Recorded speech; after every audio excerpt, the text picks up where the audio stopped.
안녕하세요. 난생 처음 이렇게 제 이야기를 보내게 된 70대 할머니입니다. 저는 말재주도 없고 글재주는 더더욱 없어서 늘 여러분들의 이야기만 들으며 울고 웃었습니다. 근데 더 나이 먹고 기억이 더 가물가물해지기 전에 제 살아온 이야기를 누군가에게 이야기하고 싶어서 이렇게 사연 튜브에 연락을 하게 됐어요. 혹시 제가 부족한 말솜씨로 이야기를 전하지 못할까 걱정을 많이 했는데 사연 투부 직원분께서 저를 참 많이 도와주시고 용기도 주셨네요. 흘러가는 대로 살아온 여느 할머니들과 같은 제 이야기지만 부디 소중한 시간 할애해서 들어주신 만큼 얻어가시는 것도 있었으면 좋겠습니다. 저는 경상도 농촌에서 나고 자라 그곳에서 남편을 만나 터를 잡았어요. 남편과 함께 농사를 짓고 또 아들 둘 키우면서 1년을 하루처럼 바쁘게 살아왔습니다. 다들 비슷한 마음이실 거라 생각해요.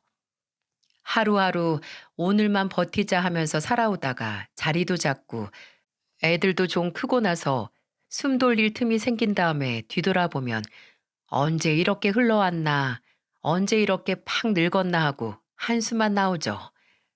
하지만 그 세월이 아깝지 않을 만큼 부끄러운 거 없이 열심히 살았고 또 아들들도 잘 커서 큰아들은 일찍 화물트럭 운전일 하면서 돈 벌고 작은 아들도 일자리 얻는다고 혼자 서울 가서 뭐든 하려고 이리 뛰고 저리 뛰면서 다녔죠.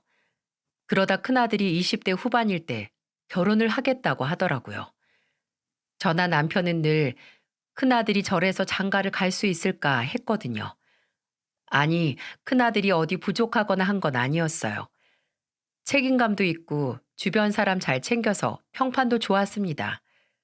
근데 성격이 참 무뚝뚝하기 그지없었어요.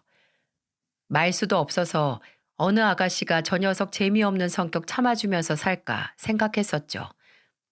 근데 집신도 다 짝이 있다고 큰아들이 과묵한 만큼 제잘제잘 말하는 거 좋아하는 아가씨를 만나 결혼을 했습니다. 종종 큰아들과 큰며느리가 대화를 나누는 걸 보면 웃음이 났어요. 큰아들은 표정 변화 하나 없이 큰며느리가 혼자 조잘조잘 떠드는 걸 가만히 보고 있었거든요.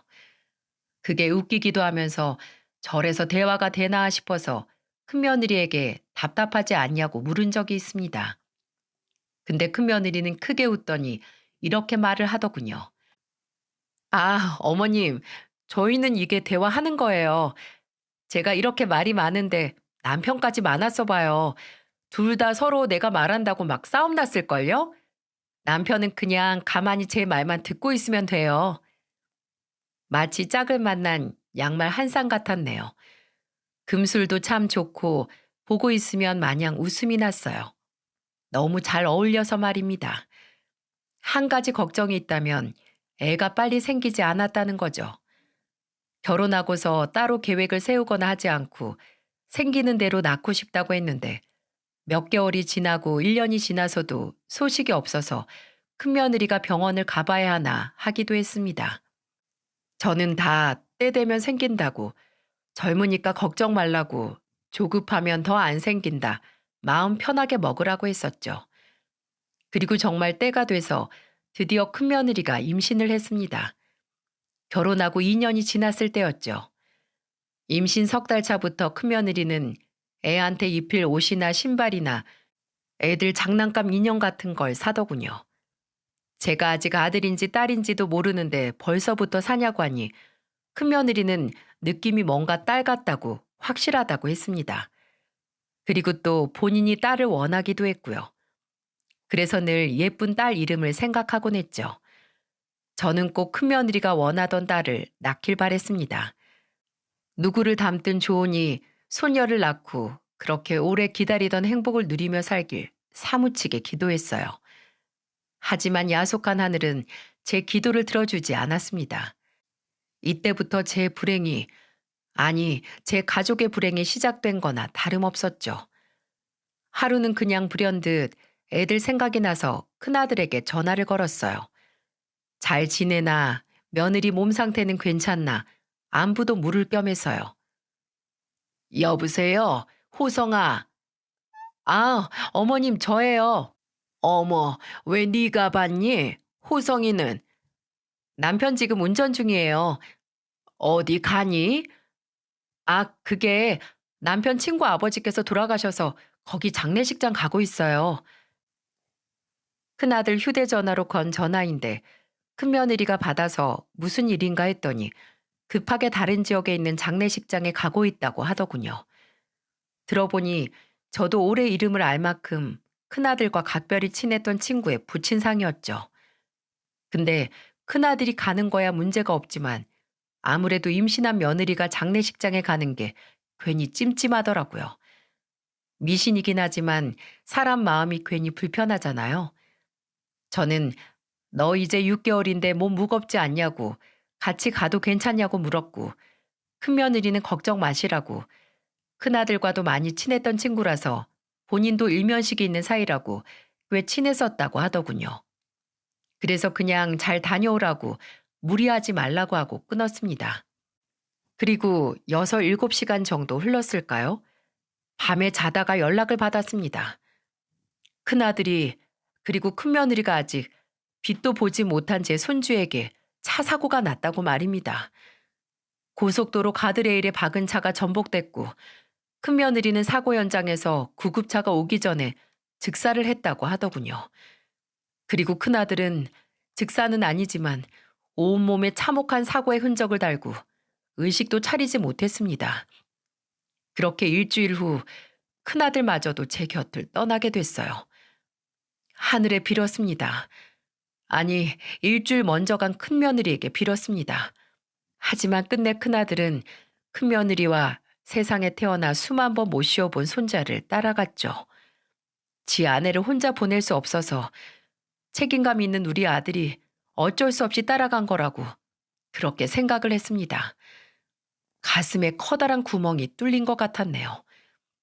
남편은 장남을 잃고 혈압이 높아져서 몇 번을 뒤로 넘어갔고 나이차가 많이 나서 아버지처럼 형을 따라온 작은 아들도 시리에 빠져 한동안 서울로 안 가고 집에서 함께 지냈죠. 큰아들이 가고 나서 작은 아들이 마음고생이 심했을 겁니다.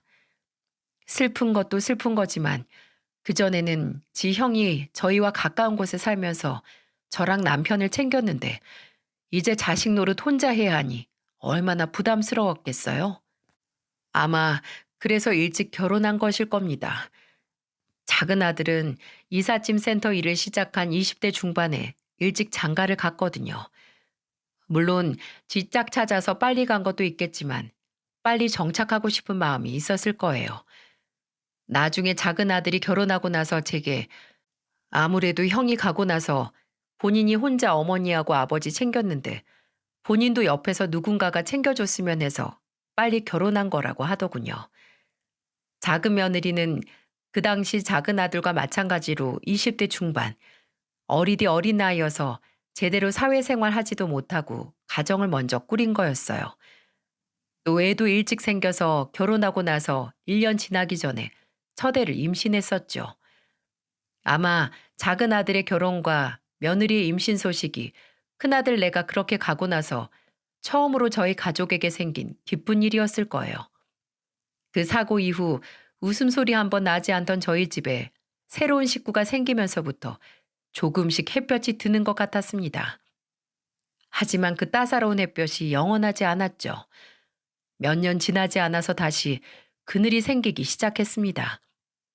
큰아들이 세상을 떠나고 5년 뒤에 남편이 강경화로 영원히 눈을 감았습니다. 남편은 원래 큰아들을 보내고 나서 술에 매달려 살았어요. 술이 들어가면 나쁜 생각이 안 든다고 괴로운 기억이 싹 날아가 버린다고 하면서 하루에 소주 두세 병씩 비우곤 했죠. 아니 심할 때는 아침을 술로 시작해서 저녁을 술로 마치기도 했습니다. 저는 남편에게 본인의 죽음 때문에 아버지가 술에 쩔어서 산다는 걸 알면 큰아들이 퍽이나 좋아하겠다고 제발 정신 차리라고 남편에게 말했어요. 하지만 남편은 그때만 쓰게 웃을 뿐 뒤돌아서면 다시 술병을 깠죠. 작은 아들과 상의해서 남편을 몇 번이나 알코올 중독 센터에 보냈지만 다 무용지물이었어요. 그랬기에 남편이 죽고 나서 어쩌면 천천히 남편의 생명이 다하는 걸 지켜본 거나 마찬가지라는 생각이 들었어요. 남편이 그렇게 술을 들이부을 때마다 남편의 간이 망가지고 있었을 테니까요. 남편이 떠나니 참 지옥이 따로 없더군요. 그 좁은 동네에 저는 팔자 사나운 여자라고 소문이 나 있었고, 저를 보는 사람마다 혀를 차고 구슬하라고 했죠. 하지만 그런 원치 않은 관심보다 저를 괴롭게 했던 건 이제 딱 하나 옆에 두고 의지할 사람이 없어졌다는 겁니다. 그때 처음으로 우울증이라는 것에 걸렸네요. 저도 눈치채지 못했습니다. 나중에 제 동생이 찾아왔을 때 저를 보고 가서 아무래도 제 상태가 심각해 보인 건지 작은 아들에게 가서 호서봐, 아무래도 네 어머니가 이상하다 라고 했나 보더라고요. 작은 아들과 며느리가 서울에서 와서 제게 병원에 가보자고 했죠. 이게 제가 정신이 아프다는 걸 깨닫지 못하니 처음에는 병원에 안 간다고 했어요. 어디 아픈 곳이 없는데 왜 병원에 가야 하냐고 했어요. 그때는 정말 만사가 귀찮았거든요. 시간이 무슨 엿가락 늘리는 것처럼 천천히 흐르는 것 같았는데 그만큼 내가 괴로움을 느끼는 시간도 길어지고, 근데 그걸 옆에서 위로해 줄 남편이 없다는 걸 알았을 때는 그냥 눈을 딱 감고 일어나고 싶지 않았습니다. 그때 작은 아들과 며느리가 저를 끌고 병원으로 가서 우울증 진단을 받았고 한동안 약을 먹었어요. 근데 약을 먹고 나니까 사람이 축축 늘어지고 무기력 때문에 아무것도 못하는 건 나아졌는데 정신이 좀 말짱해지니 내가 지금 처한 상황이 더 눈에 잘 들어오더라고요.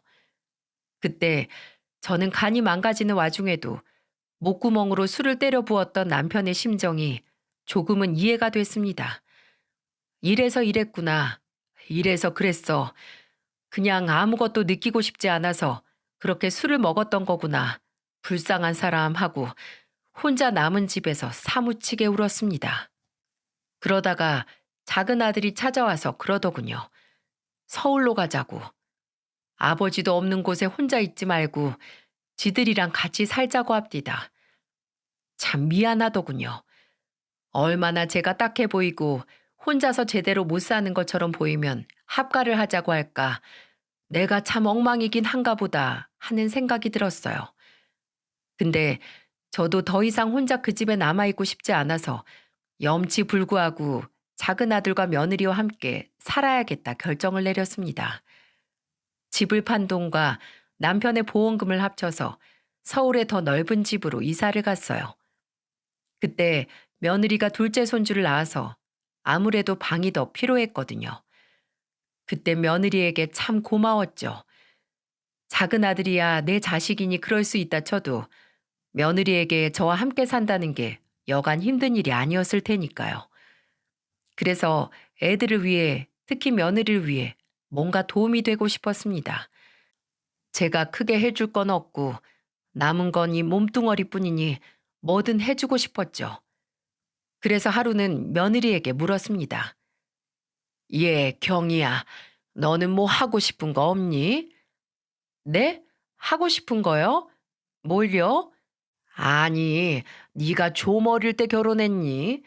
네 친구들은 거의 결혼도 안 한 아가씨들이 많다며.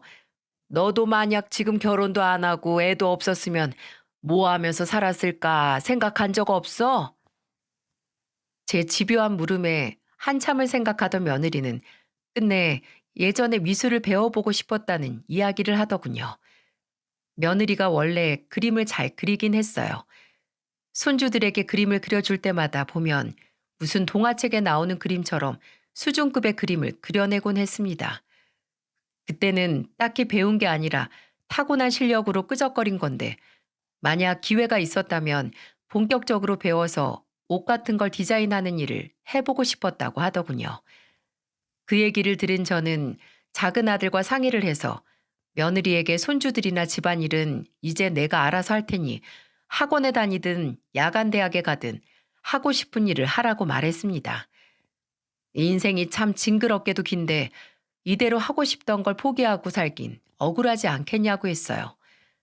집안일로 애들로 포기하고 있던 걸 저와 같이 살아서 도움을 받을 수 있을 때 해보라고 제가 등을 떠밀었습니다.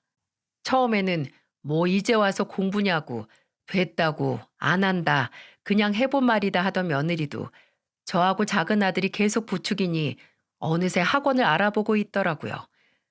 그래서 그 후로 며느리는 디자인 전문 학원에 다니고 인터넷 대학에서 공부를 하면서 자격증을 따러 다녔습니다. 그리고 며느리가 자신의 꿈을 향해 바쁘게 살 때 저는 집에서 손주들을 돌봤죠. 도윤이와 지아, 말도 잘 듣고 착한 제 새끼들. 그래도 엄마의 빈자리가 허전할 만도 한데 손자는 매일 학원에 가는 며느리에게 잘 다녀오라고 볼에 뽀뽀를 해주며 배웅을 했습니다. 참 의젓했죠.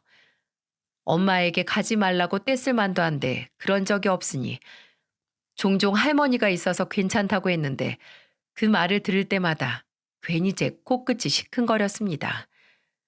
한 2, 3년 바짝 공부를 하니 며느리는 대단한 곳은 아니지만 작은 회사의 디자이너로 취직할 수 있었어요. 안 해보던 일이고 거의 처음 회사에 정식으로 취직한 거라 많이 힘들어 했는데 그래도 그때 며느리 얼굴에는 항상 생기가 돌고 일하는 걸 즐거워했어요. 첫 월급을 받았을 때는 제게도 정식으로 월급을 주더라고요. 저도 일해서 돈 버는데 어머님도 당연히 이제 용돈이 아니라 월급을 받으셔야죠. 이제 어머님 월급은 제가 책임지고 드릴 테니까 어머님도 돈 모아서 하고 싶은 거 하세요. 아셨죠? 제가 어머님한테 진 빚 갚는 거예요. 원래는 매달 작은 아들이 애들 봐주니 용돈을 줬는데 며느리는 이제 버는 돈이 늘었고 자신이 월급을 받게 된 건 다 어머님 덕분이라고 본인 월급을 쪼개 제 월급을 챙겨주더라고요. 기분이 좋긴 했지만 넉넉하지 않은 살림, 나중에 애들 학비라도 더 저축을 하라고 처음에는 거절을 했어요. 근데도 며느리는 어차피 많이 드리는 것도 아닌데 새롭게 사회생활하는 며느리 체면 좀 세워주시라며 받아달라고 하더라고요. 그래서 그 돈은 꼬박꼬박 모아서 나중에 손주들 용돈이나 줘야겠다 했습니다. 이제 둘 다 초등학생인 손주들 학교 끝나면 친구들이랑 주전부리 사 먹으라고 용돈 주고 학용품 필요하다고 하면 그걸로 주기도 했어요. 언제 이렇게 많이 컸나 지금이 제일 예쁠 때지 그저 아무 걱정 없는 이 시절이 오래 갔으면 했습니다. 애들이 더 크면 아무래도 공부다 진로다 속 시끄러운 일이 늘 테고 이제 할머니가 같이 놀 시간도 줄어들 테니까요. 애들이 어린 시절을 최대한 길게 그리고 즐겁게 보냈으면 했는데 제 그 바람이 잘못됐나 봅니다. 이제 막 초등학교 들어가서 열심히 뛰어놀던 손녀가 영원히 어린아이로 남게 됐거든요. 소아암이었습니다. 소아암. 하늘이 정말 원망스러웠어요. 아니, 그렇게 작은 몸에 어디 암덩어리가 생길 자리가 있다고. 그 어린 것이 뭘 잘못했다고 이런 일이 생기나. 땅을 치면서 울었습니다. 이미 다 늙은 몸에 생긴 암은 암이 퍼지는 속도가 나이만큼 느리지만 어린애들 몸에 퍼지기 시작한 암은 어린 나이만큼 자라는 속도가 빠르다고 하더군요. 엊그제까지만 하더라도 놀이터에서 뛰어놀던 소녀는 병원에 입원해서 그 어른도 받기 어렵다는 항암 치료를 시작했고 저는 병원에서 손녀와 함께 지내며 간병을 했습니다.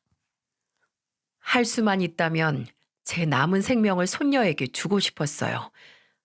매일 밤 잠든 손녀를 보며 차라리 날 데려가라, 차라리 날 데려가라 하면서 남몰래 눈물을 흘렸죠. 제발 데려가지 말라고 빌고 또 빌었습니다. 하지만 손녀는 9살이 되던 해 새로운 2학년 교실 한번 밟지 못하고 그렇게 세상을 떠났어요. 그때 저는 처음으로 제게 팔자 박복한 여편네라고 집안에 뭔가 씌인 거라고 제게 손가락질을 하던 동네 사람들의 말을 믿게 됐습니다. 그게 아니라면 집안에 이렇게 어린애까지 잘못될 이유가 설명이 되지 않는다고. 분명 뭔가 있다는 허무맹랑한 생각을 할 만큼 충격이 이만저만이 아니었어요. 손녀가 그 작은 입으로 마지막 숨을 내뱉고 눈을 감았을 때 며느리는 혼절했고 작은 아들은 손녀의 몸을 안고 처절하게 울음을 뱉었습니다.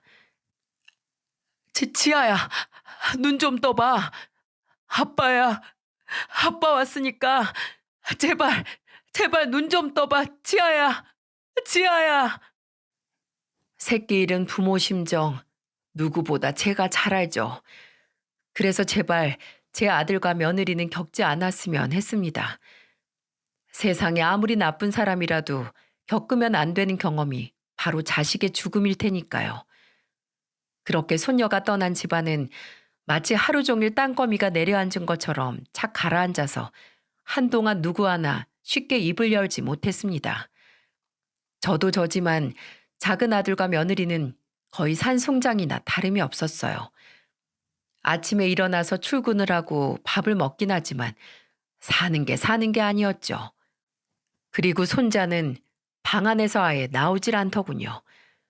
매일 학교 다녀오고 나서도 방 안에 틀어박혀 나오질 않는데 동생을 누구보다 아꼈으니 그럴 만도 하다 싶었어요. 근데 제 생각만큼 손자는 약하지 않았습니다. 하루는 간식이라도 챙겨줘야겠다 해서 떡이랑 우유 들고 손자 방으로 들어갔어요. 근데 손자는 제가 들어오는 것도 모를 정도로 책상 앞에 앉아서 공부를 하고 있는 게 아니겠어요? 원래 공부를 열심히 안 하는 아이는 아니었지만 그래도 놀기도 하는 애였는데 어느 순간부터 방에 틀어박혀 공부만 하니 걱정이 됐죠. 그래서 하루는 할머니랑 한강 나가서 산책이나 하자고 아니면 나가서 TV 보자고 너 좋아하는 거 한다고 했습니다. 근데 손자는 단호하게 고개를 저으며 말하더군요. 저 그럴 시간 없어요. 공부해야 해요. 왜 갑자기 그렇게 공부를 해? 공부도 좋은데 사람이 쉴 때는 또 쉬어줘야 머리가 더 잘 돌아가는 거야. 선생님이 지금부터 공부를 열심히 해야 의사 될 수 있다고 했어요. 의사? 아니 갑자기 왜 의사야? 도윤이 너 경찰 되고 싶다고 했잖아. 이제 아니에요. 이제 의사 되고 싶어요. 의사 돼서 할아버지나 지아처럼 아픈 사람들 고쳐주고 싶어요. 그래서 우리 엄마랑 아빠랑 할머니처럼 슬픈 사람들 없었으면 좋겠어요. 그 말을 들었을 때 목구멍이 꽉 막히는 것 같았습니다.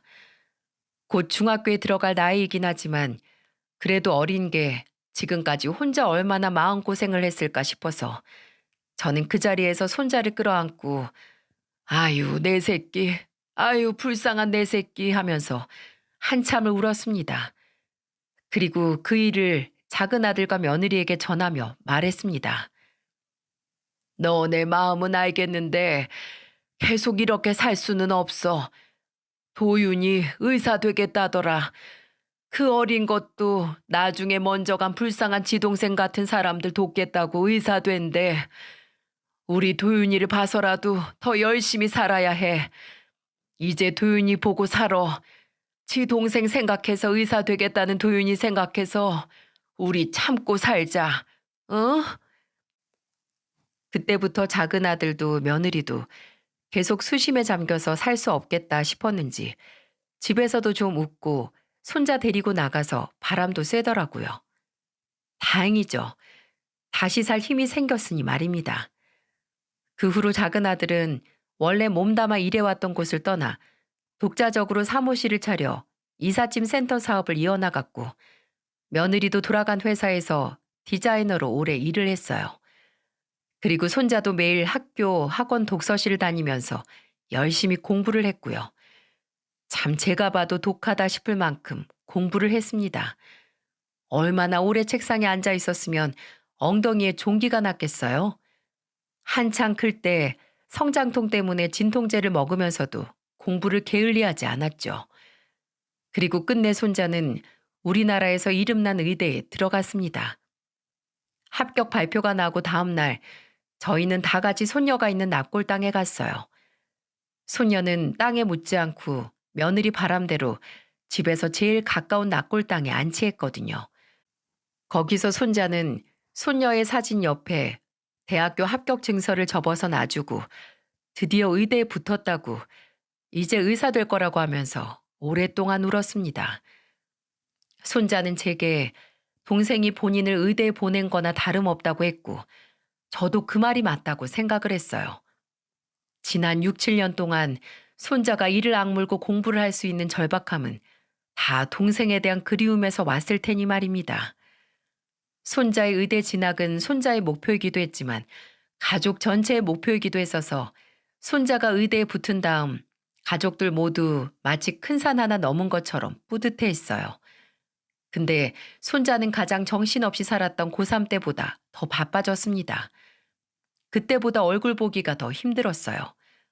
아니, 무슨 시험이 그리 많은지 매일매일 다른 과목으로 시험 준비를 하느라 학교 도서관에서 아주 살다시피 하는 게 아니겠어요? 근데 그 짓을 의대 다니는 동안 6년을 더 해야 한다니 참 어려운 길을 갔구나 싶었습니다. 그래도 손자는 지금껏 버텨온 것처럼 의연하게 잘 대처를 했어요. 힘들긴 하지만 모르고 온 게 아니라서 참을만 하다고, 사람 목숨을 다루는 중차대한 일을 준비하는 만큼 공부 양이 많은 건 당연한 거라고 했죠. 그렇게 잘 버티던 손자가 딱 한 번 휘청거릴 정도로 힘들어했던 때가 있었습니다. 공부 때문이 아니라 혼을 쏙 빼먹을 정도로 충격적인 사건이 있었거든요. 손자는 거의 학교에서 살다시피 하고 아니면 늦게까지 공부하다가 학교 근처 자취하는 친구 집에서 자는 날이 많았어요. 그래도 일주일에 3번은 꼭 집에 오긴 했습니다.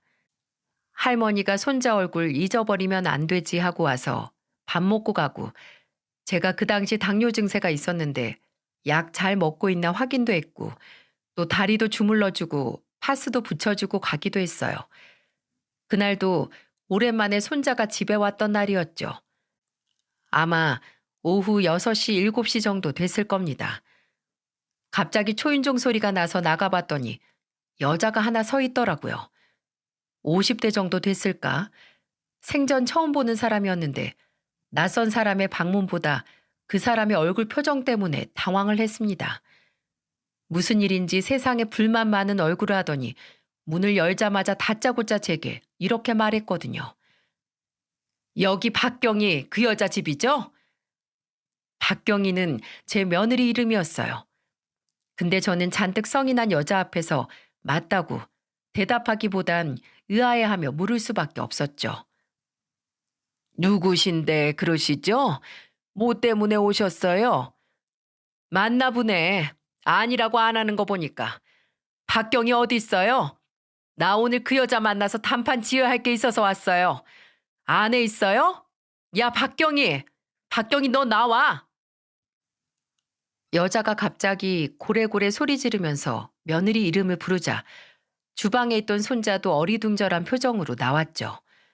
그랬더니 그 여자가 제 손자를 가리키며 말했습니다. 아, 그쪽에 의대 다닌다는 아들?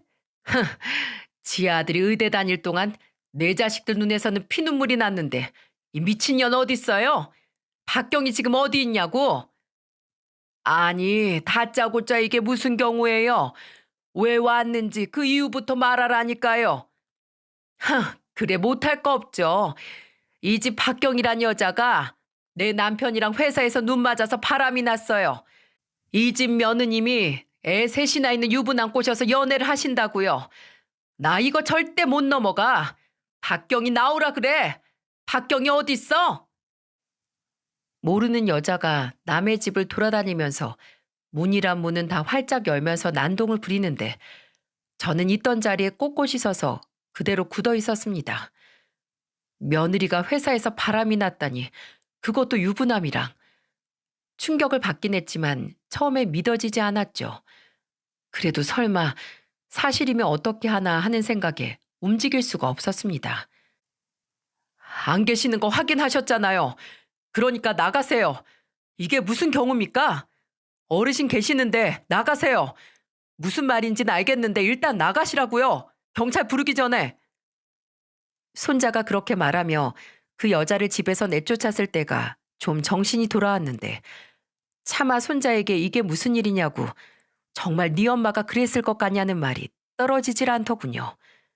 손자는 벌벌 떠는 저를 소파에 앉혔고 그냥 그대로 멍하니 있었어요. 근데 1시간 정도 지났을까요? 아파트 단지에서 쩌렁쩌렁한 싸움 소리가 들리는 겁니다. 그때가 여름이라서 베란다 문을 다 열어놨는데 원래 아파트 단지에서 조금만 소리를 내도 다 들리잖아요. 근데 얼마나 소리가 컸으면 베란다로 나갔을 때 다른 집들도 그 소리를 듣고 창문으로 머리를 빼고 아래를 구경하고 있을 정도였어요. 근데 이상하게 불안한 겁니다. 혹시 하는 마음에 제가 현관문으로 나갔는데 손자가 저를 만류하면서 집에 있으시라고 본인이 직접 나가보겠다고 하더군요. 손자가 나가고 나서 집에서 혼자 기다리는데 밖에서 들리는 싸움 소리는 더 커지고 욕설까지 들리는 것 같고 불안에 미치는 줄 알았습니다. 기다리는 것도 못하겠어서 저도 얼마 안 있어 집 밖으로 나갔죠. 아니나 다를까 아파트 현관 앞에서 아까웠던 여자와 막 퇴근해 돌아온 며느리가 만나서 소리를 지르며 싸우고 있더라고요. 아니 싸웠다기보다는 그 여자 혼자 온갖 욕을 다 하고 있었고 며느리는 손자 뒤에 숨어서 있었네요. 여자는 며느리에게 증거라고 사진을 뿌리고 손가락질하고 욕을 하면서 내가 다 소문낼 거라고 너 가만히 안 둔다 복수한다라고 하면서 정말 미친 듯이 소리를 질렀어요. 차마 가까이 가지 못할 정도로 살기가 가득했죠. 아파트 주민들 다 와서 구경하고 손자는 혼자 그 여자를 말리고 며느리는 꿀먹은 벙어리 돼서 아무 말도 없고 더 이상 상황이 안 좋아질 수 없다고 생각을 했는데 작은 아들이 퇴근해서 집에 오면서 이 모든 광경을 봐버렸네요. 이게 지금 무슨 일입니까? 남의 아들한테 지금 뭐 하는 거예요? 도윤아, 이 여자 뭐라고 하는 거야 지금? 아들? 그럼 저기 박경이 남편이겠네. 내 남편 꼬드겨서 바람난 여자 쌍판 좀 보러 왔어요. 박경이 저 여자가 애 셋 딸린 내 남편이랑 회사에서 눈 맞아 바람이 나서 도저히 가만히 있을 수 없어서 저 여자 머리채 한번 잡아보려고 왔다고요. 야, 너 이리 안 와? 떳떳하면 이 아들 뒤에서 당장 나와봐. 작은 아들은 아닌 밤중에 홍두깨보다 더 황당한 말을 듣고 한동안 말을 잇지 못했습니다. 손자 뒤에 숨어있는 며느리를 심각한 얼굴로 보다가 이내 손자와 함께 그 여자를 말렸어요. 무슨 말인지 알겠다고. 그래도 사람들 다 보는데 할 만큼 하셨으니 그만하라고. 우리도 우리대로 조치를 취하겠다. 그만 가셔라 하면서 이제 그만하고 가라고 했죠. 그 여자는 끝내 다른 주민이 이 소동으로 인해 경찰을 불렀다는 말을 듣고 떠났습니다. 하지만 끝까지 제 아들에게 삿대질을 하면서 마누라 단속 잘하라고 어디 묶어두고 감시하라고 저 여자 때문에 우리 가정 파탄나고 내 자식들 눈에 피눈물 난 거 책임지라고 하고 쩌렁쩌렁 소리를 지르고서 갔습니다. 혼이 쏙 빠진 다음에 집에 돌아오고 나서 저는 며느리가 일말의 변명이라도 먼저 하리라고 생각을 했어요. 근데 지 혼자 찬물을 벌컥벌컥 마시더니 아무 말도 안 하더군요. 그래서 답답한 손자가 먼저 며느리에게 가서 말했습니다. 엄마, 뭐라고 설명 좀 해봐요. 이게 다 뭔데? 저 아줌마가 한 말이 사실이에요? 엄마 정말 회사에서 바람났어? 사람 답답하게 하지 말고 뭐라도 말 좀 하라고요, 진짜. 집에서 큰 소리 한번 내본 적 없는 손자가 답답해서 그렇게 역정을 내도 며느리는 가족들 누구와도 눈을 안 마주치고 아예 입을 꾹 다물더군요. 손자가 악을 써도 눈 하나 깜짝을 안 해서 작은 아들이 가서 손자를 말리고 말했어요. 도윤아, 그만해. 할머니 계신 데서 소리 지르지 마. 여보, 일단 당신이 설명 좀 해봐. 지금 이 난리가 났는데 당신은 뭐 할 말 없어? 당장 당신 입장 들으려고 기다리는 가족들 생각은 안 해? 말 좀 해보라니까 좀. 작은 아들이 그 상황에서도 비교적 차분하게 말을 하니 그제야 지가 무슨 말을 하냐고 아까 다 들었지 않냐고 하는 소리만 하더라고요. 그 뻔뻔함에 기가 차고 심장이 벌렁거리는데 작은 아들은 한숨만 쉬더니 이렇게 말했습니다. 내가 그렇게 못 믿었어? 내가 그렇게 부족했어? 당신 일 나가서 다른 남자, 그것도 유부남이랑 어떻게 바람이 나? 그래, 당신도 그렇고 우리 가족, 지하 가고 나서 많이 힘들었지. 지금까지 그 후유증 남아있을 수 있어. 근데 아무리 그래도 밖에서 다른 남자를 만날 게 아니라, 다른 사람한테 기댈 게 아니라, 우리 가족들끼리 집에서 해결했어야 하는 거 아니야? 어떻게 이래? 당신이 우리한테. 한참을 차분하게 말을 이어가던 작은 아들은 화만 안 냈을 뿐이지 받은 상처가 커서 끝내 며느리에게 이혼 이야기를 꺼냈습니다. 근데 그때까지만 해도 가만히 있던 며느리가 갑자기 안 된다고 큰 소리를 치더라고요. 아니, 그런 일을 벌려놓고 당연히 이혼을 안 당할 줄 알았는지 안 된다고 무슨 소리냐고 어떻게 나를 버리냐고 아주 난리를 부렸습니다. 그 소리를 듣던 손자가 못 참고 아빠가 엄마를 버린 게 아니라 이미 엄마가 아빠를 버린 거라고 말했고 그때 다시 며느리가 입을 다물었죠. 저는 마음이 여린 작은 아들이 단호하게 이혼을 결심해서 다행이라고 생각했어요. 행여 살아온 정 때문에 미련하게 용서를 해주면 어떻게 하나 생각을 했거든요. 근데 이게 대체 무슨 일인지 며느리가 집에서 극단적인 선택을 한 겁니다. 그걸 발견한 작은 아들이 바로 병원으로 옮겨서 생명에는 지장이 없었지만 제 작은 아들에게 심경의 변화가 있었어요. 병원에 있던 며느리는 다시 작은 아들에게 이혼은 절대 안 된다고 제발 자신을 용서해달라고 환자복을 입고 빌었고 사람 하나 살리는 셈 치고 작은 아들은 며느리에게 다시 한번 기회를 줬습니다. 그땐 작은 아들을 때려서라도 말리고 싶긴 했는데 그런 작은 아들의 마음이 이해가 안 됐던 건 아니었습니다. 그동안 지 형과 아버지 그리고 딸까지 잃었으니 아내마저 잘못될 뻔했을 때 충격이 컸겠죠. 저도 아무리 며느리가 미워도 극단적인 시도를 했다 이야기를 들었을 때 심장이 철렁했으니까요.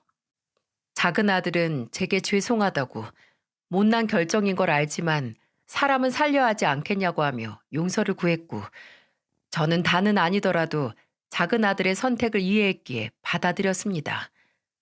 근데 손자는 지 애비가 바람난 엄마랑 헤어지지 않는다고 했을 때 잘 받아들이지 못하더라고요. 아마 지 엄마에 대한 배신감이 생각보다 더 컸나 봅니다. 그전보다 더 집에 안 들어오기도 했고 또 온다고 해도 집에 며느리가 없는 걸 확인하고 나서야 들어왔어요.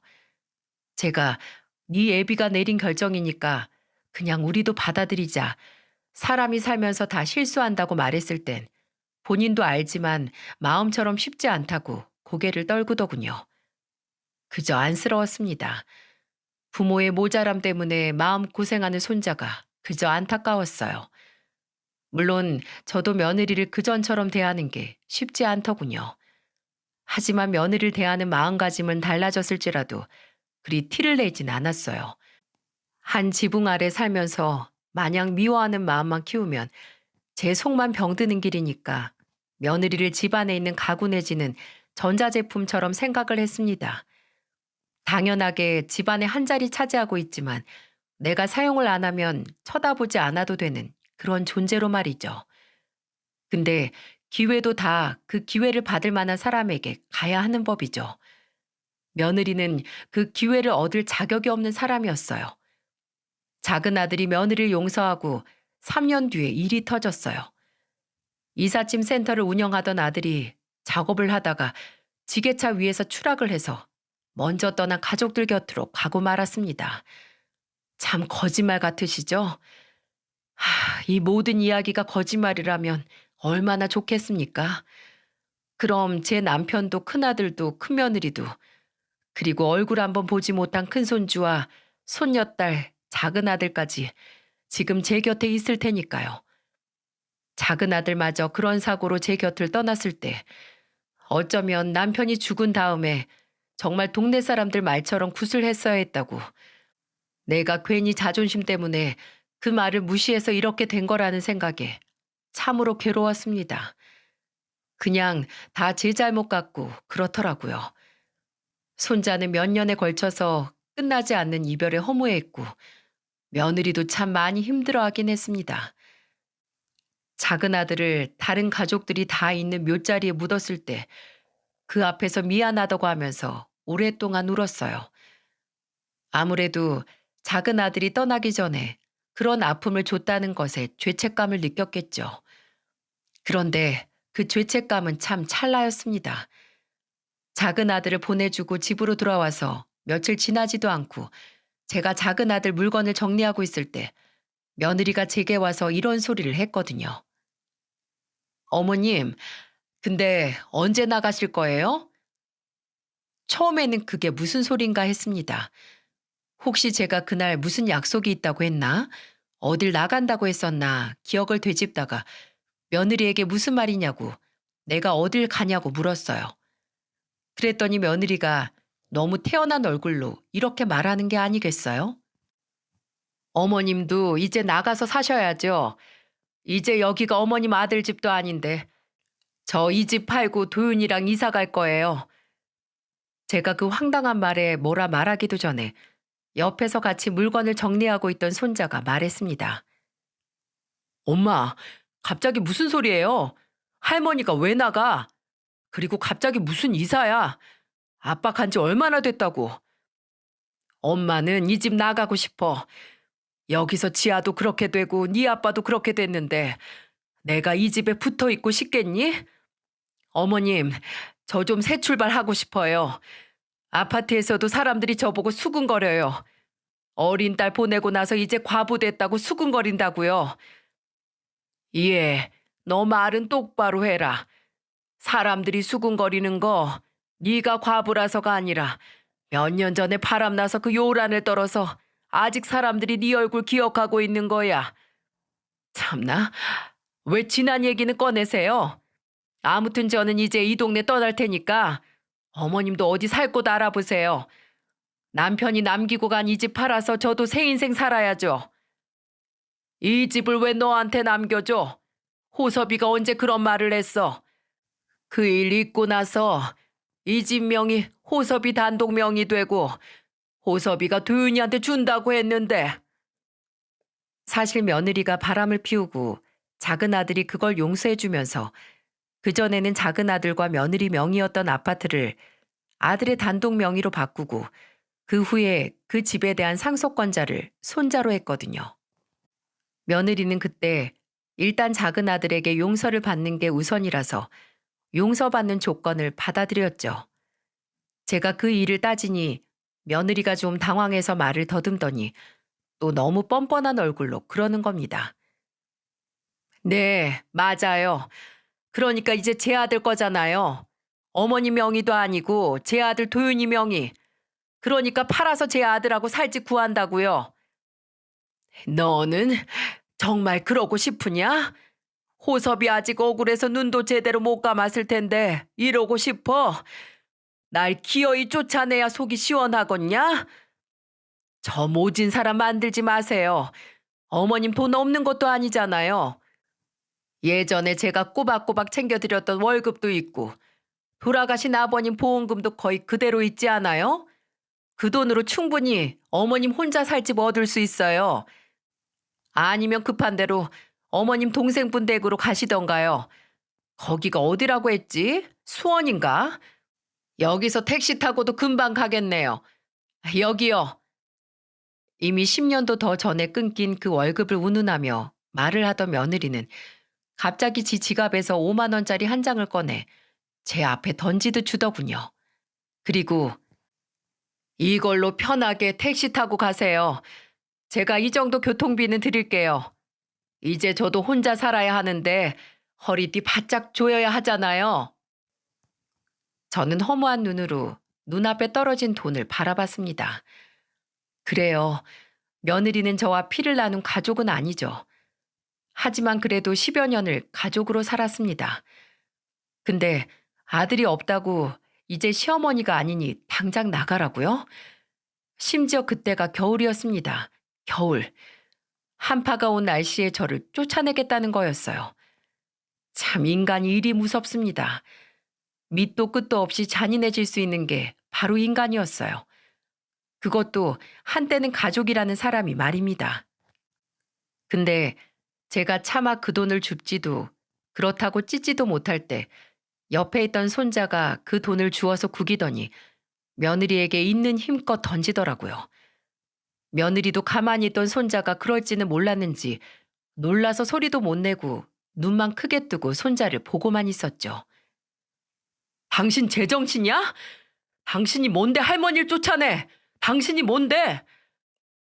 도윤아, 너? 당신이 이 집에서 한 게 대체 뭔데? 나랑 지아 어렸을 때 옆에 있어주기랬어. 아플 때 간호를 해주기랬어. 그래, 그건 당신이 젊어서 우리 낳고 못했던 거 하고 싶은 일에서 어쩔 수 없다고 쳐. 당신도 우리 엄마뿐만이 아니라 조금이라도 더 젊을 때 박경이라는 사람으로 살아보고 싶었겠지. 근데 당신 우리 버렸잖아. 그렇게 들어간 회사에서 유부남 대리랑 눈 맞아서 우리 버렸잖아. 우리 생각도 안 했잖아. 도윤아, 그건 이미 지난 일이잖아. 왜 이미 지난 일을 들춰내고 그래? 네 아빠도 다 용서했는데 네가 왜 그러냐고. 그래, 그건 아빠가 용서했다 치자. 그럼 당신 정말 정신 차리긴 했어? 정말 정신 차리고 우리 아빠 그리고 나나 할머니한테 부끄러운지 그 후로 한 번도 안 했어? 그래, 안 했어. 네 엄마 떳떳해. 그럼 이건 뭔데? 이건 뭐냐고? 악을 쓰던 손자는 주머니에 있던 본인 휴대전화를 꺼내 며느리에게 들어보였습니다. 저는 그때 반대 방향에 있어서 보지 못했지만 휴대폰을 들여다본 며느리의 얼굴이 사색이 되는 건 똑똑히 봤죠. 너, 너 이거 어디서 났어? 너 엄마 감시 아니? 내가 뭐하러 그딴 짓을 해? 시간 아깝게. 지지난주 주말에 내 친구가 백화점에 여자친구랑 갔다가 당신 봤다고 하더라. 선글라스 꼈는데 분명 너네 엄마라고. 잘 알 거야, 욱형이. 내 중학교 때부터 친구라서 집에도 자주 왔으니까. 근데 욱형이 말이 네 엄마 옆에 있는 남자는 네 아빠가 아닌 것 같다고 하면서 사진 찍어서 보내줬어. 근데 이걸 보고도 우리한테 부끄러운 짓 한 적 없다고? 대체 앞으로 무슨 짓을 해야 부끄러워할 건데? 아직도 정신을 못 차려서 우리 몰래, 아빠 몰래 이런 더러운 짓 하고 다닌 주제에 당신이 할머니를 쫓아내? 나는 당신은 없어도 할머니 없이 못 살아. 당신 대신 나랑 내 동생 키워주고 당신이 밖에서 바람났을 때 나 위로해줬던 사람 할머니였어. 당신 아까 분명히 이 집 내 집이라고 했어. 내 명인 집이라고. 그래, 이 집 우리 아빠가 준 내 집이니까 내 마음대로 할 거야.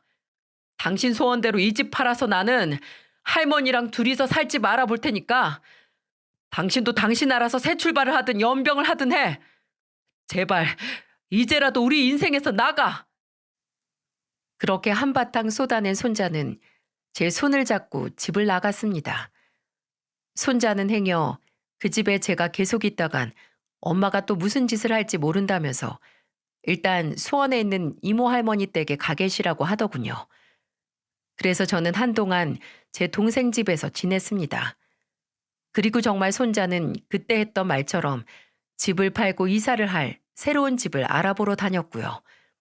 당연히 며느리는 절대 안 된다. 차라리 본인이 뜻을 굽힐 테니 셋이서 살자고 했지만 이미 손자의 마음은 완전히 등을 돌려 손자가 본인의 친어머니와 연을 끊을 각오까지 하게 만들었습니다. 그리고 끝내 손자는 그 집을 내놓고 나서 저하고 살 방 2개짜리 아담한 아파트를 얻었죠.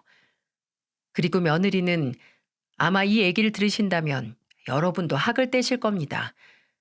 그렇게 하나 있는 아들하고 절대 연을 끊을 수 없다고 쌩 난리를 피우고 눈물을 흘렸던 며느리는 손자가 아버지 몫으로 나온 산재보험금 알아서 하라고 그거 먹고 떨어지라고 하자마자 바로 연락이 두절되더니 나중에 어떤 남자와 살림을 차렸다고 하더군요. 손자의 친구가 보내준 사진 속 남자인지 모르겠지만 아주 신물이 났습니다. 남자의 눈이 뒤집혀서 가족을 수시로 버리는 그런 인간에게 그저 같은 인간으로서의 정이 완전히 거덜이 났죠. 그 후로 저는 손자 둘이서 지냈습니다. 날이 갈수록 손자는 국가고시가 다가와서 바빠졌지만 그래도 손자 얼굴 잊어버리면 안 된다고 어떻게든 시간을 내서 집에 들어와 저와 함께 식사를 했습니다. 저는 처음에 손자에게 정말 네 엄마하고 이렇게 연을 끊어도 괜찮겠냐.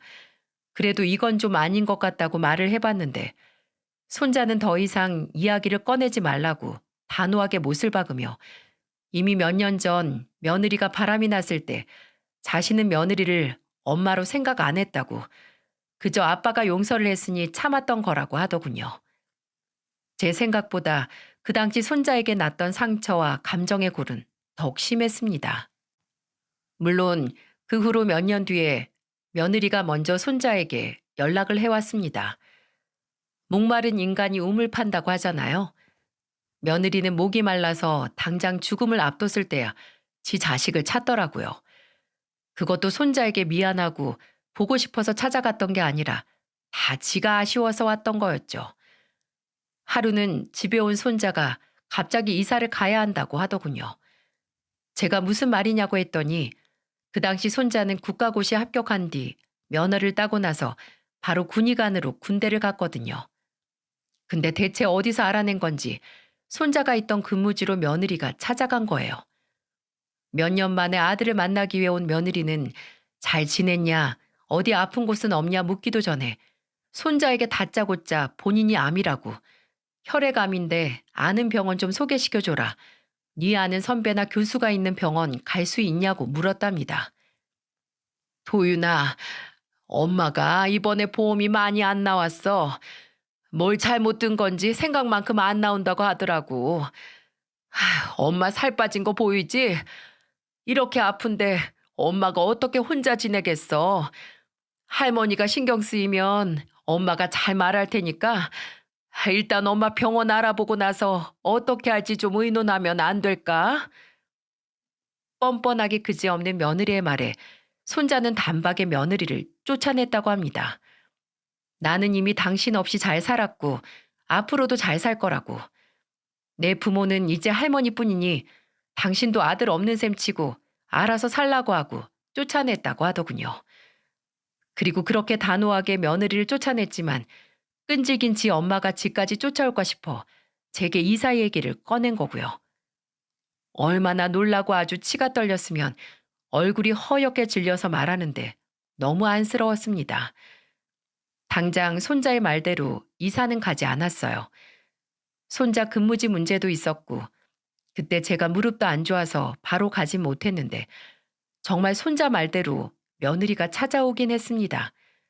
문은 절대 안 열어줬는데 아주 문 앞에서 오열을 하면서 제발 문 좀 열어달라고 얼굴 보고 이야기하자는데 지금도 그렇고 앞으로도 볼 일 없다고 당장 죽어가는 마당에 빨리 병원이나 가서 치료받으라고 했습니다. 며칠을 그러다가 끝내 손자가 경찰을 불러서 몇 번을 끌려갔었고 그 후로는 안 오더라고요. 정말 어디 병원에 간 건지 모르겠지만 아직까지 따로 연락이 없는 걸로 봐선 죽진 않았나 봐요. 저는 모르겠지만 아마 며느리에게 남은 건 친자식인 손주뿐이라서 아마 사망을 하면 바로 연락이 올 거니까요. 물론 손자는 그 인간 죽은 소식도 듣기 싫다고 그 후로 휴대전화 번호도 바꾸고 복무도 끝나고 해서 이사도 했어요. 제 연락처도 당연히 바꿨고요. 피가 뭔지 그렇게 끊고 싶어 해도 어떻게 해서든 다시 만나게 되는 걸 보면 아마 정말로 며느리가 눈을 감아야 제 손자가 이 지독한 악연에서 자유가 되지 않을까 합니다. 제가 길고도 짧은 제 사연을 보내게 된 이유는 얼마 전 제 집에 놀러 온 동생이 제게 그런 말을 하더라고요. 언니가 살아있는 게 참 신기하고 또 고맙다고요. 아무래도 제가 지금껏 겪었던 일들이 사람이 맨정신으로 버티기엔 너무 힘든 일이니 그런 말을 했던 것 같아요. 그 말을 들었을 때는 그냥 웃으면서 그래, 나도 신기하다라고 말했는데 가만히 생각해 보니 제가 어떻게든 살아야 하는 이유가 있었더라고요. 큰아들네가 갔을 때는 남편하고 작은아들이 저를 지켜줬고 남편이 갔을 때는 저를 작은아들이 지켜주고 또 작은 아들이 가고 나서는 이렇게 손자가 저를 지켜주니 못 살 이유도 없지 않나요? 그렇게 어떻게든 소중한 사람들의 관심과 보살핌 속에 버텨온 인생에서 제가 한 가지 바라는 건 많이 없습니다. 그저 우리 손자가 사랑하는 사람을 만나서 가정을 꾸리는 거, 그거 하나 보고 가면 여한이 없네요. 편한 마음으로 제 남편과 아들들과 며느리, 그리고 손녀가 있는 곳으로 갈 수 있을 것 같습니다. 두서없이 늘어놓은 제 사연을 함께 들어주셔서 감사합니다. 그리고 며칠 동안 저와 전화 통화하면서 제 이야기를 잘 정리해 주신 사연튜브 여러분도 감사합니다. 덕분에 제가 여러분에게 아무리 힘든 일이 있고 당장 이겨내지 못할 것 같은 일이 있어도 어떻게든 사라진다는 말과 그만큼 그 삶이 가치를 얻는다는 이야기를 전할 수 있었으니 말입니다. 모두들 감사합니다. 여러분 부디 행복하시길 바랍니다. 안녕하세요. 고민하다가 용기를 내서 제 이야기를 언제나 즐겨 찾고 있는 사연에 빠지다의 사연으로 신청해 봅니다. 제가 자식이 둘인데 그간 자식들과 친하고 편하게 지내는 엄마라고 스스로 자부해왔건만 어제는 오랜만에 둘째하고 서로 언성을 높이며 싸웠습니다. 자식 농사라는 것이 결코 쉽지가 않네요. 세상에 그 어떤 것보다도 제 마음대로 안 되는 게 바로 제 배로 낳은 제 자식들 같습니다.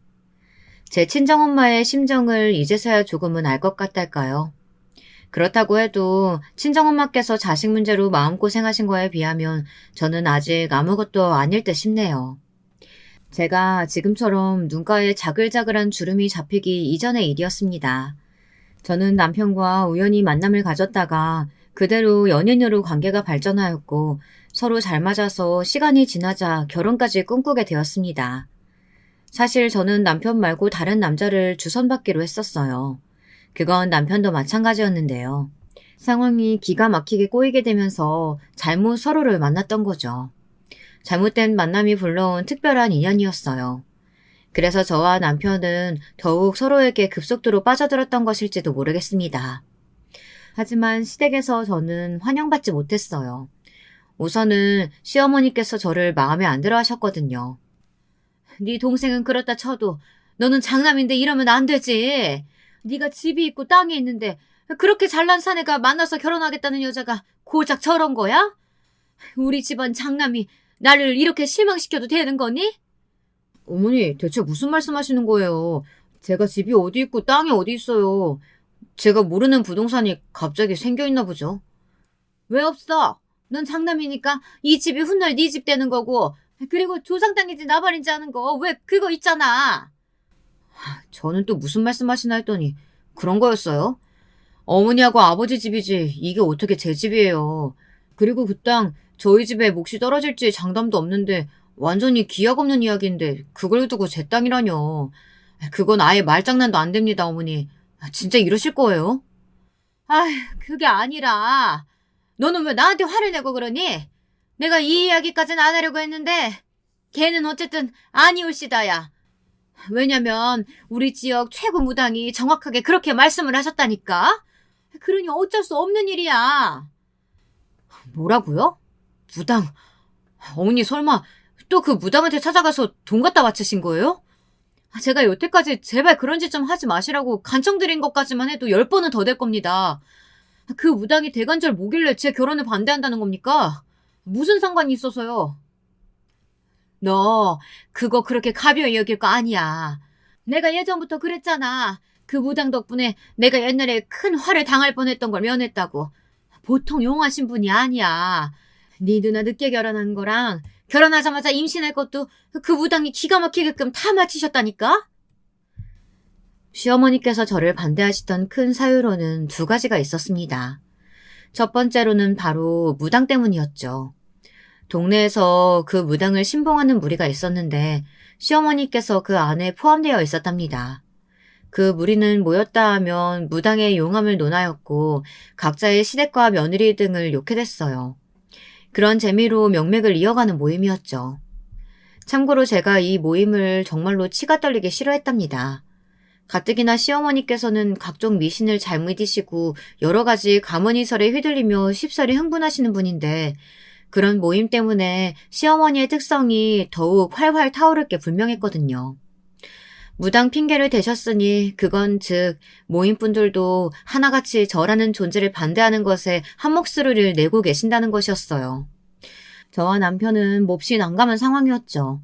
그때 상황을 단박에 정리하신 분이 계셨습니다. 뛰는 놈 위에 나는 놈 있고 미친 놈이 있으면 더 미친 놈이 있는 법이라고 하시잖아요. 시어머니의 무당 타령을 한 번에 잠재우신 분, 바로 다름 아닌 시아버지셨습니다.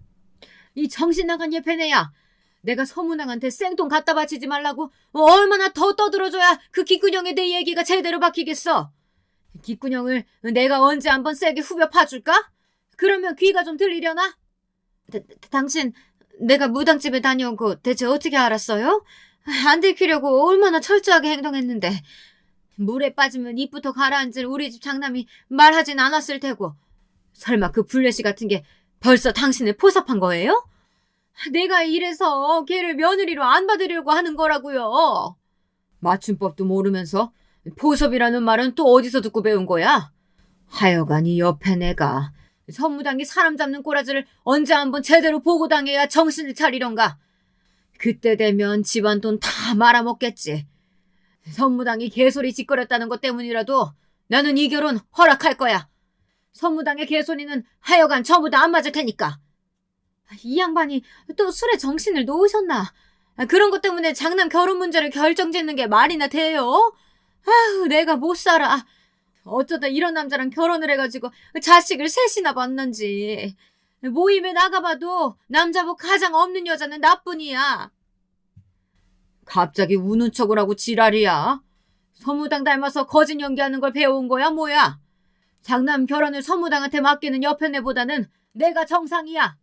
시아버지께서 그 무당을 질색해 오셨고 그래서 시어머니께서는 눈치를 봐가시며 몰래 모임 생활도 하셨던 건데요. 무당 때문에 제가 반대당하는 것을 아시고 시아버지께서는 반대로 무조건 찬성을 밀어붙이셨습니다. 시어머니께서는 거품 물고 뒤집어지실 전개였죠. 그런데 말씀드렸다시피 이유가 두 개였기에 무당 말고 또 하나 제가 반대를 당하는 이유가 있었는데요. 제가 아주 가난한 친정을 두었기 때문이었습니다.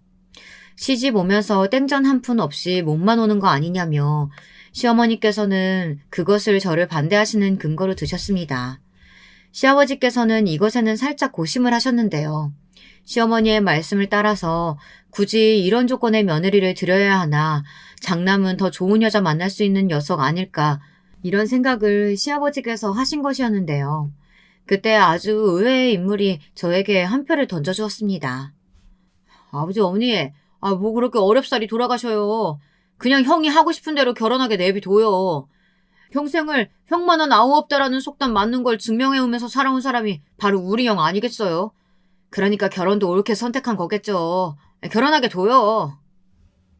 낄낄거리는 웃음과 함께 저에게 찬성표를 던진 인물은 남편의 남동생이었죠. 저에게 시동생 되는 그 인물은 연애하면서 통 본 적이 없었기에 저하고 별로 친하지도 않았고요.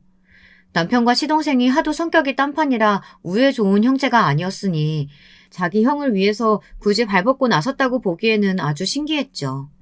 그런데 그 뒤에 반전이 숨겨져 있었습니다. 시동생을 향해 제가 첫눈에 봐도 엄청 괜찮은 사람인 것 같다고 말을 해준 사람이 따로 있었던 겁니다. 시동생을 일부러 움직이게 만들었던 사람, 바로 시동생의 아내인 제 동서였어요. 나이를 보면 시동생이 일찍 결혼했다기보다는 동서가 일찍 결혼을 한 편이더라고요. 결혼 전에 시어머니께서 저에게 보이신 태도가 심상치 않았던 만큼 결혼하고 나서도 정말 힘들었습니다. 시어머니께서는 저에게 말씀 한마디를 좋게 해주지를 않는 분이셨거든요. 시댁과 집이 그나마 먼 편이어서 그 사실을 위안 삼았습니다. 만약에 거리가 가까웠다면 시도 때도 없이 갖가지 핑계를 만들어서 저를 불러내신 후 구박하셨을 거라고 생각하니 모골이 다 송연했습니다. 저도 제법 강단을 부릴 줄 아는 사람이라고 스스로 생각을 해왔건만 시어머니와는 체급이 달랐습니다. 운동 경기를 보면 체급마다 아예 선수들을 분류해 놓잖아요. 70kg 이상은 70kg 이상끼리, 50kg은 50kg들끼리. 마치 그런 것 같았습니다. 무슨 말인가 하면 시어머니와 저의 책임은 아예 다르게 느껴졌다는 겁니다. 초반에는 저도 제가 시어머니와 대적을 해볼 수 있을 것만 같다고 생각했었어요. 하지만 그것이 착각이었음을 얼마 지나지 않았을 때부터 겸허히 받아들였고요. 도저히 일반적인 논리가 안 먹히는 분이셨으니 10번이면 10번 다 제가 손해를 보는 형국이었습니다. 가끔 시댁을 갈 때마다 저는 나무 아미탑을 나는 나무다, 아무 생각도 못하는 나무라서 타격이 없다, 이런 주문을 스스로 외워야 했습니다. 안 그랬다간 시어머니의 논리 없는 무대뽀 구박에 화병이 걸려 죽을 것만 같았거든요. 남편과 결혼하기로 마음을 먹었던 죄, 찢어지게 가난한 친정을 둔 죄, 이런 죄 때문에 대가를 치르는 거라 여기며 눈물을 참는 나날을 보냈습니다. 그 망할 놈의 모임인지 뭔지 하는 것만 다녀오시고 나면 특히나 며느리들을 쥐잡듯이 하셨죠.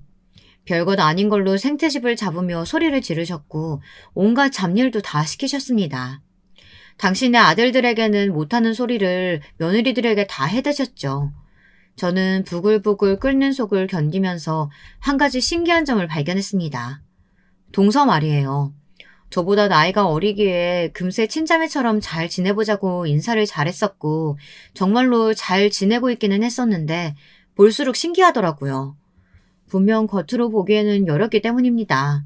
잔소리 폭탄 한 번만 맞아도 눈물을 쏟을 것처럼 생겼어요. 말투도 나긋나긋했고요. 목소리도 항상 크지 않았습니다. 좋게 쳐주자면 유쾌한 성격의 시동생과는 대비가 되었죠. 동서는 조용조용했으니까요.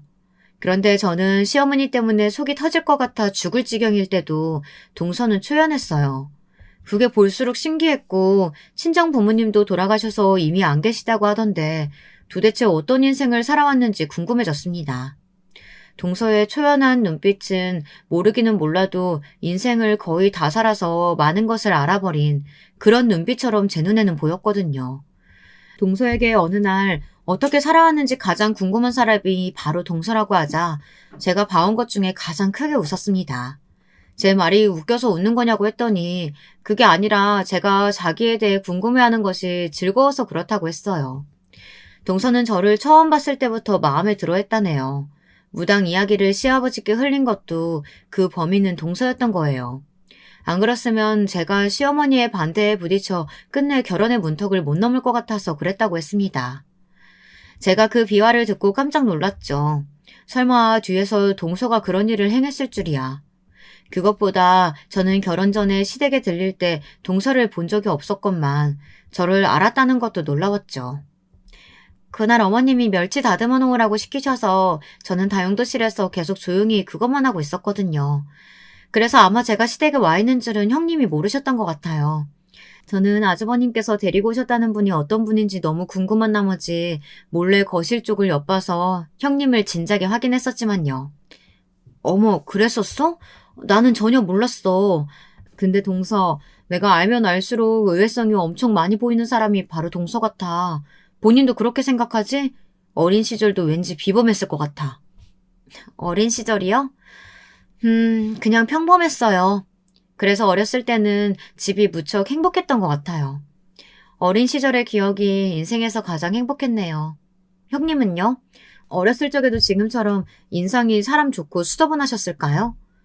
에이, 내가 무슨 인상이 그래. 동서, 나 놀리는 거지. 나는 서글프게도 예나 지금이나 친정이 찢어지게 가난했기 때문에 별다른 어린 시절 추억은 없는 것 같아. 배고프고 힘들고 그런데도 부모님께든 투정 부리기 싫었으니까 자식들끼리 똘똘 뭉쳐서 배고픈 걸 잊고자 농당 따먹기나 실없이 해대고 뭐 그런 일상이었지. 거의 매일이 비슷했어. 아, 맞아. 형님은 친정 형제분들이 있으시다고 그랬죠? 오남매시잖아요. 좋겠어요. 너무 부러워요. 아유, 뭐가 부러워. 오남매 전부 성공 못하고 지지부진하게 사는 것도 재주라면 재주야. 동서는 드물게 외동이라서 형제들 많은 집은 상상도 안 되기는 하겠다. 그래도 이제는 나를 친언니처럼 여기는 거 맞지? 나도 동생은 전혀 안 친하고 앙숙이나 다름없는 남동생뿐이라 동서 같은 여동생이라면 언제든 환영이야. 고마워요, 형님. 원래 제가 상당히 무료한 일상을 보내는 사람인데 형님 덕분에 즐거운 줄 알고 삽니다. 배시시 웃는 동서의 얼굴에는 제가 그 너머를 쉽게 들여다볼 수 없는 어떤 영역이 있었어요. 그런 걸 감추고 있는 사람이라는 건 진작 알아보았으나 그 너머로 가는 문을 제가 구태여 두드리지는 않았습니다. 사람마다 각자 고요해서 어디론가 흐르지도 않는 호수 하나쯤은 마음속에 품고 사는 것이라고 여겼으니까요. 비록 괄괄한 성격의 시어머니, 술을 사랑하시는 시아버지, 능글거려서 친해지기 어려운 시동생, 명절 때만 보는데 그때마다 인상 쓰고 있는 시누이, 시댁 식구들은 모두 만만치 않았고 속이 끓을 때가 많았으나 동서가 있어서 견딜만 했습니다. 동선에는 시댁과 근처에 살았거든요. 그래서 시댁에 가면 거의 매번 동서를 볼 수 있었죠. 동서는 일주일에 2번 정도만 아르바이트를 하며 지냈습니다. 다른 날들은 모두 집안일을 하고 시댁 일을 했죠. 시댁에 봉사하며 사는 걸 아니까 벌이가 썩 좋지 않은 시동생도 굳이 동서에게 일을 하라거나 말하진 않는 것 같더라고요. 시어머니께 항상 당하고 사는 것 같아도 기색은 늘 초연했던 동서는 돈을 그렇게 적게 버는데도 늘 돈 얘기가 나올 때 무덤덤한 모습을 보여 저를 또 한 번 놀래켰던 것 같아요. 돈을 못 벌어도 저렇게 의연한 동서의 모습이 좋아 보였죠. 그리고 동서는 항상 자기를 높게 쳐주는 제가 신기하다고 했습니다. 평생 살면서 남들에게 좋은 점수를 받아본 역사가 없었는데 제가 처음이라고 했죠. 저는 동서를 저평가해온 사람이 오히려 신기한 종자들이라고 생각을 했었네요. 남편과는 잘 지냈어요. 서로가 꽤 잘 맞는 상태였습니다. 결혼 생활도 평탄하게 이어갔고요. 기다리던 임신이 되었을 때는 날아갈 듯이 기뻐서 서로를 얼싸안고 눈물을 찔끔 흘리기도 했었죠. 남편과 결혼하기를 정말 잘했다고 생각했던 순간 중 하나였네요. 하지만 저희 부부에게 안배되어 있던 것이 비극이었더라고요. 저는 만삭이었고 예정일을 며칠 앞두고 있었는데요. 태어날 아기를 기다리며 돈을 더 벌기 위해 무리하게 야근을 자청했던 남편이 늦은 시각에 퇴근을 하다가 깜깜한 길에서 뺑소니 차량에 치여 생을 마감했습니다. 저는 믿을 수 없어서 처음에 눈물도 못 흘리고 있다 극심한 통증을 느끼며 분만실로 이송되어 갑작스럽게 아기를 출산할 때 미친 듯이 울었습니다. 세상이 떠나가라 울었던 것 같네요.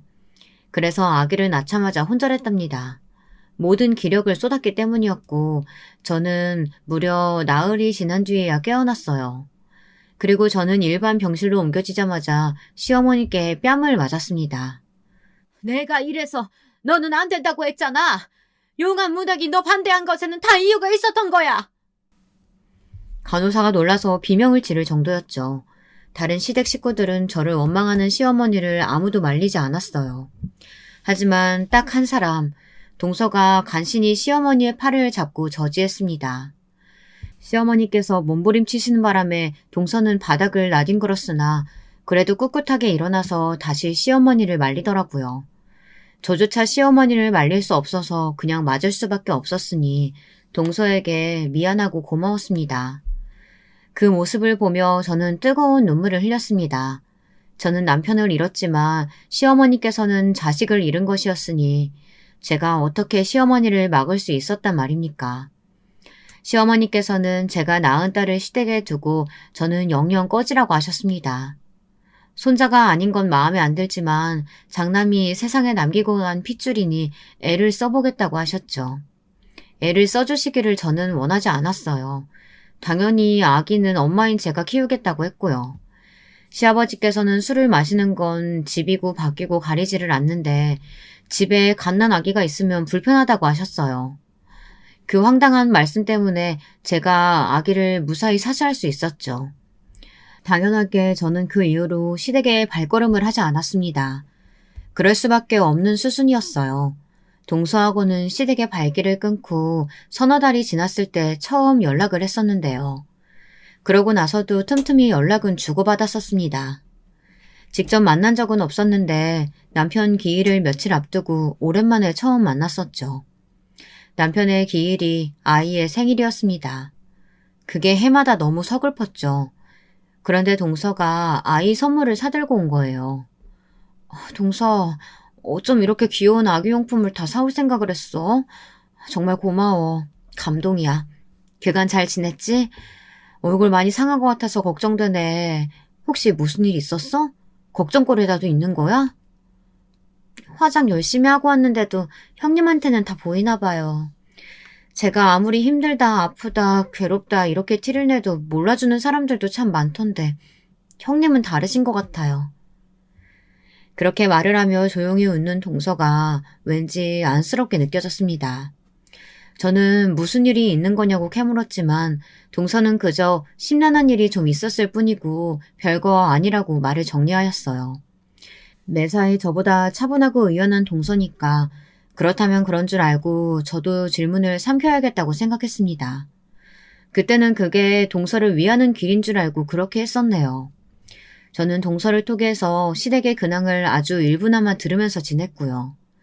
동서의 목소리가 잠겨있는 것 같을 때라든지 그럴 때면 왠지 마음이 좋지 않아 일부러 제가 밝은 이야기를 많이 꺼냈던 것 같아요. 저는 서로에게 도움이 안 된다며 손가락질을 할지언정 어쨌거나 지지고 볶으며 지내는 친정 식구들이 있었기에 늘 이야기거리가 끊이지 않았거든요. 동서는 희한하게 제 친정 식구들 이야기 듣는 걸 좋아했어요. 그 중에서도 특히 제가 형제들과 아웅다웅하며 자라온 유년 시절의 이야기를 참 좋아했죠. 남들에게 말하기 창피할 정도로 찢어지게 가난했던 집안이었고 굶주린 일화들이 대부분이었는데도 동서는 늘 재미있게 잘 들어주었어요. 마치 동화를 듣는 것 같은 기분이라는 말도 했던 듯 싶습니다. 하지만 저에게는 동서야말로 동화 같은 사람이었던 것 같아요. 왜냐면 제가 아무리 꾹꾹 누르고 숨기며 산다고 해도 남편을 잃은 슬픔은 예고 없이 울컥 솟아올라 저를 괴롭혀댔는데요. 그걸 애써 모른 척하면서 무리하게 일을 하다 크게 알아놓은 적이 있었어요. 마음의 병이라고 해야 할지 원인도 몰랐어요. 그냥 가슴이 뜨거웠고 머리가 아팠으며 기력이 없었죠. 돈 나갈까봐 병원 신세를 지는 것도 무서웠고요. 작은 새언니가 그때 여력이 되는 때여서 제 아이만 잠시 돌봐달라고 맡긴 후 저는 집에서 혼자 끙끙 앓아 누웠다가 다 낫지도 않은 상태에서 억지로 일을 나간 뒤 더 크게 앓아 눕는 것을 반복했습니다. 이러다가 미련하게 병을 키운 것이었죠. 끝내 병원에 가게 되었는데 면역 질환의 일종에 걸려버렸습니다. 절대로 무리하지 말고 한동안 요양만 하면서 삼시세끼 보양식을 챙겨 먹어야 그나마 빨리 털어낼까 말까라고 그랬어요. 앞이 까마득했죠. 미천 하나 없는 여자가 아이 혼자 키우면서 일하는 건 진짜 어렵더라고요. 주어진 상황 자체도 힘든데 주변의 시선 역시도 따라왔으니까요. 이런 것들까지 복합적으로 겹치면서 심적으로 너무 괴로웠습니다. 이때 마침 친정언니가 자궁암 진단까지 받게 되면서 아주 난리도 아니었고요. 더도 말고 덜도 말고 수중에 딱 500만 원만 아무 제약 없이 쓸 수 있는 돈이 그 정도만 있어도 행복할 것 같다는 생각이 들더라고요. 제가 하도 그런 생각을 하면서 지냈더니 동서하고 오래간만에 통화할 때 저도 모르게 그런 속마음을 잠시 내비쳤었나 봐요. 사실 저는 하도 혼이 빠져있는 터라 제가 그런 말을 했던 줄도 몰랐어요. 그런데 동서가 저한테 500만 원을 선뜻 건네주었던 것입니다. 동서, 이게 무슨 돈이야? 설마 내가 힘들다고 징징거려서 돈 마련한 거야? 나는 동서한테 신세 지고 싶어서 그런 소리 했던 게 절대 아니야. 동서도 동서의 생활이 있는데 내가 이걸 어떻게 받아? 형님은 은근히 눈치가 좋으시니까 어쩌면 아셨을지도 모른다고 생각하는데 저 사실 수중에 제 재산이 따로 있어요. 제가 쓸 수 있는 돈이 있어서 솔직히 돈에 얽매여서 걱정하며 살지는 않았어요. 그 얘기를 듣고 제가 놀랐다가 가만히 짚어보니 그간 동서가 여러 가지 이야기라든지 고민거리들 이런 걸 이야기할 때 단 한 번도 돈을 꺼낸 적이 없다는 게 생각났습니다. 그리고 동서의 말 맞다나 저는 그 순간 놀라기는 했으나 많이 놀라지는 않았어요. 어쩌면 은연중에 동서한테는 돈이 있다는 짐작을 하고 살아왔던 걸지도 모르겠습니다. 어쨌든 갑자기 이 돈을 어떻게 받나 싶었는데 동서가 하도 완강하게 해서 받고 말았죠. 너무 고마운 돈이었어요. 제가 힘들어서 무너져 내렸을 때 누군가가 대가 없이 이렇게 선뜻 도움을 주었다는 것 자체가 감동이었습니다. 그 돈으로 허튼 짓은 조금도 하지 않고 싶어서 저는 건강 회복에 힘쓰며 마음을 편안하게 지내는 것에 노력하는데 그 돈을 썼어요. 떨이 세일할 때가 아니면 안 사 먹었던 과일도 좋은 걸로 골라다가 사 먹었고요. 샤치인 것 같아서 참았던 영양제 구입도 한 통 했습니다. 무엇보다 아이가 신선한 재료를 사다가 직접 아이한테 먹거리를 만들어 주었죠. 그러면서 일상의 소중함을 느꼈고요. 다시금 달리고자 하는 용기가 생기더군요. 저는 제 몸 상태를 봐가면서 다시 일을 조금씩 다니기 시작했고 적은 금액이지만 따로 돈을 모았습니다. 다 모으면 주려고 했는데 제 처지가 부족했던지라 따로 모인 금액이 200만 원이 달성했을 때 그걸 동서한테 보내주었어요. 동서, 나머지는 내가 천천히 갚을게. 형님, 안 갚으셔도 되는 돈이에요. 아시잖아요. 그런데 왜 힘들게 갚으세요? 이게 당연한 거니까. 받았으면 갚는 게 인생의 지당한 도리 아니겠어? 그러니까 내가 나머지도 꼭 갚을 거야. 이자를 내가 아직 못 쳐주고 있으니까 그게 좀 미안하다. 아, 형님은 진짜 못 당하겠어요. 어떻게 이자 생각까지 하셨어요? 하지만 원금이면 모를까 이자는 절대로 안 받을 거예요. 이건 진심이에요. 동서의 목소리에서 어마어마한 고집이 느껴지는걸? 이자 내는 것도 쉽지 않겠어. 아, 혹시 돈으로 받기 싫으면 다른 걸로 내가 이자 낼게. 여태까지 나만 동서한테 내 이야기 주저주저 많이 떠들었으니까 이번에는 내가 동서의 숨겨진 이야기 들어줄래. 어때?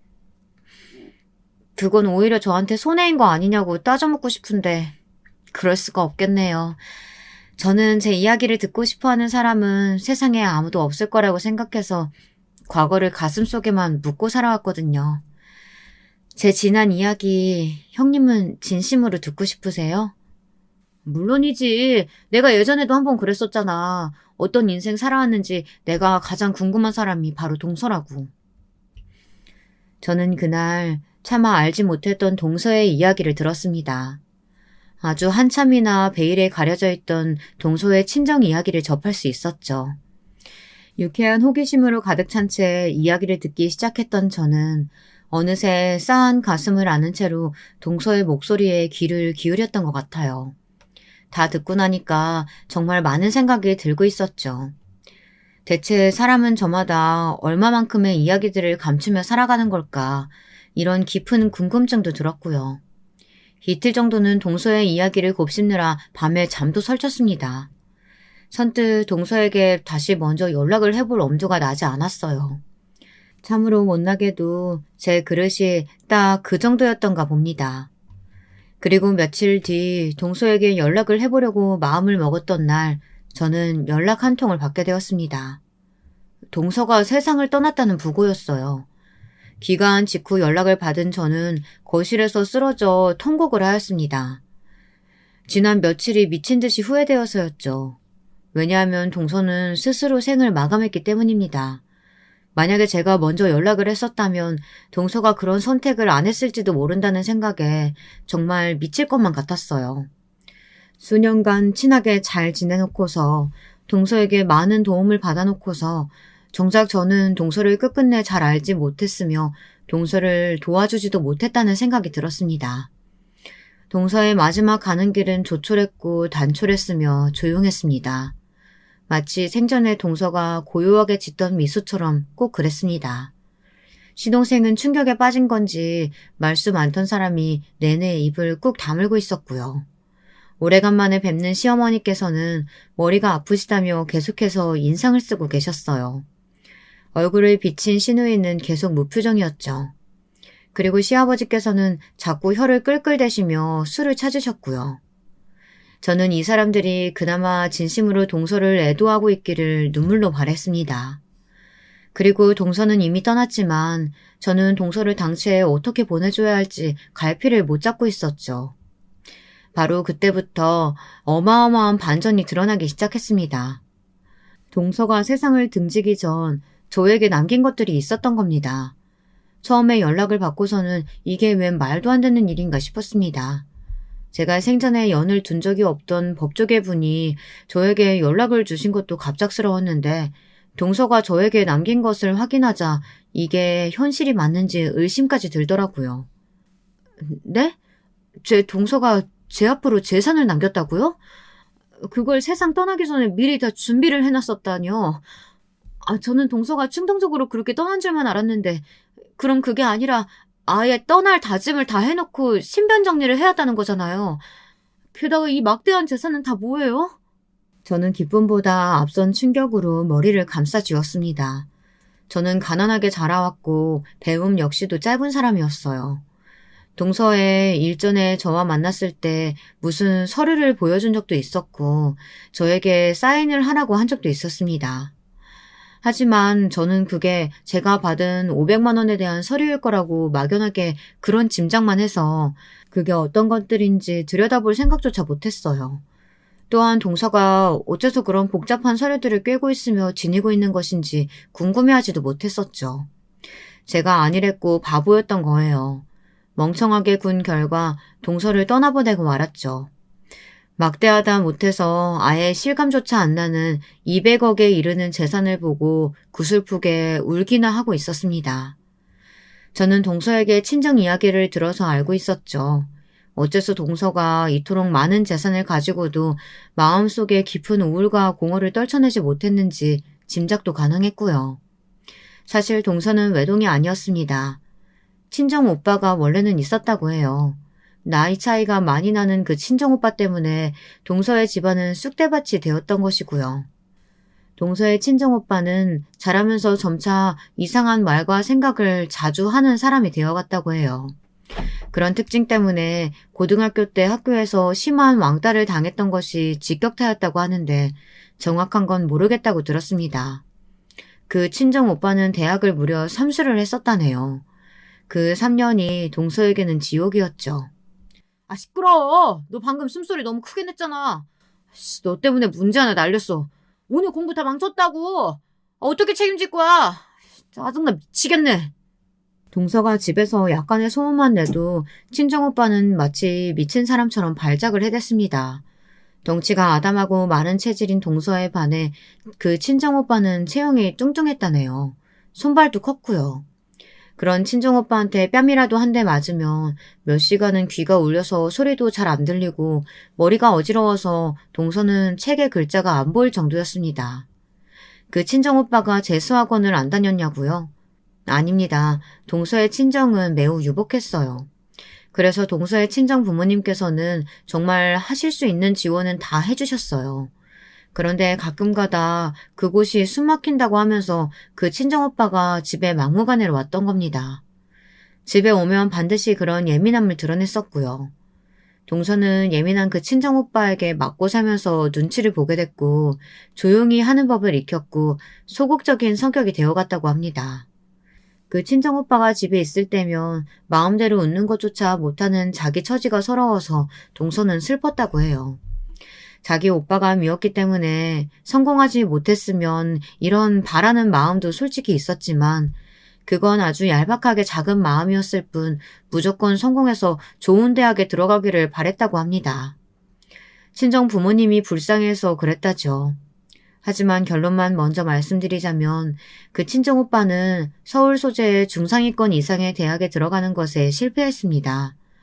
처음 재수 생활을 시작했었을 때는 의대를 목표로 하겠다고 헛소리를 했었는데 그건 진짜로 헛소리였던 것이죠. 어림도 없는 이야기였다네요. 동서의 친정 부모님께서는 절망적인 삼수 결과에 실망을 하시면서도 괜찮으니까 지방의 탄탄한 대학 아무 곳이라도 가면 될 일이라고 하셨습니다. 하지만 그 친정오빠는 기상천외한 반응을 보였죠. 지방? 지방의 아무 곳? 아무 대학? 아빠 엄마는 나를 고작 그 정도로 보시고 있다는 거죠? 나는 버리는 자식이라 이거잖아요. 네, 잘 알겠습니다. 어차피 버림받은 자식이니까 뜻대로 안 살아드릴게요. 그딴 지방대학? 공짜로 다녀달라고 그쪽에서 저한테 절을 해도 안 가요. 나는 그런 데나 다닐 인재가 아니니까. 진작 정신 상태가 별로인 줄은 알고 있었지만 그 순간에 진짜 자기 오빠가 미친 게 확실하다는 생각이 들었다고 동서는 회상했어요. 자기 오빠가 말하는 것도 그렇지만 눈빛이 반쯤 돌아 있었다고요. 소름이 끼쳤다고 합니다. 대학도 안 가고 동서의 친정오빠는 찌꺼기 잉여 같은 생활만 계속했어요. 그때는 남자 나이 30이면 대부분 결혼을 하던 시절이었어요.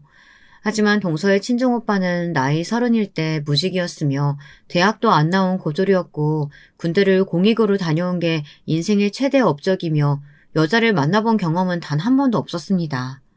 사회활동 경력 역시도 없었죠. 억지로 등을 떠밀려서 몇 번 아르바이트를 나가본 적이 있었는데 그때마다 둘 중 하나였어요. 사장하고 싸우거나 손님하고 싸우거나. 동서의 친정아버지가 한 번은 오랜 지인께 부탁을 드려 그분이 운영하시는 공장에 그 친정오빠를 보내본 적이 있었는데요. 그랬다가 어떻게 됐는 줄 아세요? 하마터면 동서의 친정아버지가 오랜 의리를 이어왔던 지인분에게 절연당하실 뻔했습니다. 그 정도였다고 해요. 그런 수준으로 동서의 친정오빠는 구제불능이었습니다. 동서의 친정 부모님께서는 그래서 재산을 감추며 사셨다고 해요. 가뜩이나 망나니 같은 아들이 재산만 믿고 거드름을 피우며 더욱 아무것도 안 할까봐 걱정이 되셨기 때문이죠. 그런 자기 부모 속도 모르는지 친정오빠는 결국 거나하게 사고를 쳤습니다. 당시에 유행하던 컴퓨터 게임에서 알게 된 사람과 현실 속에서 진짜로 만났는데 그 상대가 여자였던 거예요. 난생 처음으로 자기한테 호의적인 여자를 만난 그 친정오빠는 정신을 못 차렸습니다. 그 여자를 만나겠다고 동서의 친정 부모님께 돈을 엄청 뜯어냈습니다. 거기까지는 그렇다고 쳐요. 하지만 그 여자가 임신을 해버린 건 그렇다고 칠 일도 아니었죠. 심지어 임신 7개월이 되어서야 그 사실이 드러났습니다. 제가 부모님도 일찍 돌아가셔서 안 계시고 일가 친척 아무도 연락하는 사람이 없어요. 혼자 작은 원룸에서 살아왔고요. 아르바이트나 근근히 해왔습니다. 배가 하도 겉으로 안 나와서 임신을 늦게 알았어요. 그 여자의 자기소개에 동서와 그 친정 부모님은 완전히 말문이 막혀버렸죠. 그 친정오빠는 뭐가 그렇게 당당한지 죄송하다는 소리 한 번을 안 했다고 합니다. 가족들만 속 터질 노릇이었죠. 그 여자는 자기가 정신적으로 무척 불안한 상태라고 주장하며 다른 것보다 안정을 취하며 출산 준비를 하고 싶다고 했습니다. 혼인신고나 결혼식 같은 건 아기를 낳고 나서 천천히 해보고 싶다고 했어요. 대체 누구 마음대로 그런 것들을 다 정하는 건지 동서는 어이가 없었죠. 그 친정 오빠가 지원을 해달라고 난리를 쳐대서 동서의 친정 부모님께서는 두 사람이 함께 지낼 투룸 집부터 단기로 일단 구해주셨습니다. 번듯한 곳이었건만 두 사람을 더 좋은 곳으로 마련해줄 수는 없느냐며 툴툴거렸다네요. 자기 오빠의 기행에 면역이 되어 있었다고 생각해왔건만 동서는 피가 거꾸로 솟았습니다. 동서가 이 정도였는데 그 부모님은 어떠셨겠나요? 화병 때문에 쓰러지기 일보 직전이셨죠. 그 여자는 무사히 출산을 했습니다. 그리고 딱 일주일 뒤에 도망을 갔습니다. 그 미친 여자는 쪽지에다 사실 저는 불치병이라서 아기를 키울 수 없습니다. 하늘에서 아기를 응원할게요. 이딴 소리를 휘갈기고 떠났어요. 불치병 같은 개소리에 결국 동서의 친정엄마께서는 쓰러지고 마셨고요. 동서는 더 이상 참을 수가 없었죠. 제발 그만 좀 해. 이게 다 오빠 때문이야. 항상 세상 탓하고 세상 원망만 해왔지. 그런데 아니야. 정답은 오빠야. 오빠 때문에 다 이렇게 된 거라고. 만약 오빠만 없었잖아? 그럼 우리 가족은 정말 완벽했을 거야. 오빠라는 오점이 모든 걸 망쳐놨어. 차라리 삼수 망쳤을 때 그냥 죽지 그랬어? 그때 왜 안 죽은 거야? 그때 오빠만 죽었어도 아버지, 엄마, 나 모두가 고통받지는 않았을 거야. 오빠 때문에 우리는 친척들하고도 못 만나며 살고 있잖아. 어떻게 책임질 거야? 당장 어떻게든 책임져. 그리고 책임질 자신 없으면 차라리 죽어. 그게 가장 오빠가 이 세상에 도움되는 길이니까. 동서가 살면서 그때만큼 정신이 또렷한 적이 없었다고 해요. 그 순했던 동생이 부릅뜬 눈으로 이를 바드득 가며 말하자 그 친정오빠는 넋이 나가버렸습니다. 그러더니 이튿날 술을 마시고서 집에 불을 질렀습니다. 아기가 있는 방에서 방화를 했어요. 아기와 함께 죽을 작정이었던 겁니다. 동서의 친정아버지께서 귀가하시다 현장을 보셨고 몸을 던져 아기만이라도 구하려고 하셨지만 이미 늦은 뒤였죠. 연약했던 어린 생명은 숨을 거두었고 파란만장했던 그 친정오빠의 삶도 마감했죠. 병원 생활을 하고 계셨던 동서의 친정엄마께서도 이 소식을 듣고 오열을 하셨고요. 건강 상태가 급속도로 더욱 악화되었습니다. 화재 현장에서 많이 다치셨던 동서의 친정아버지께서는 후유증을 앓다가 돌아가셨습니다. 몇 달 후 동서의 친정엄마께서도 숨을 거두셨고 이때 동서의 나이 고작 22살이었어요. 저는 여기까지만 동서의 입에서 직접 들어 알고 있었으나 친정의 재산을 물려받은 것도 그 시점이었다는 건 이제야 알게 된 바였습니다. 도저히 충격이 가시지 않던 저에게 또 하나 놀라운 반전이 날아들었습니다. 동서가 저에게 남긴 유서가 따로 있었던 건데요. 죽기 전에 저희 집 주소로 따로 붙였던 그 유서에는 상상도 못했던 전말이 담겨 있었습니다. 시동생, 인상부터 한량 같고 날티가 나더니 역시나 그랬었나 보더라고요. 동서를 두고 상습적인 바람을 피워왔다고 했어요. 자기가 편하게 바람을 피우고 싶기 때문에 동서한테 일부러 돈 벌러 나가라는 찍소리 한 번 안 한 거라고 하더군요. 동서는 시동생이 바람을 계속 피워대는 걸 알고 한 남자의 아내로서 자존심과 자존감이 동시에 박살났다고 했습니다.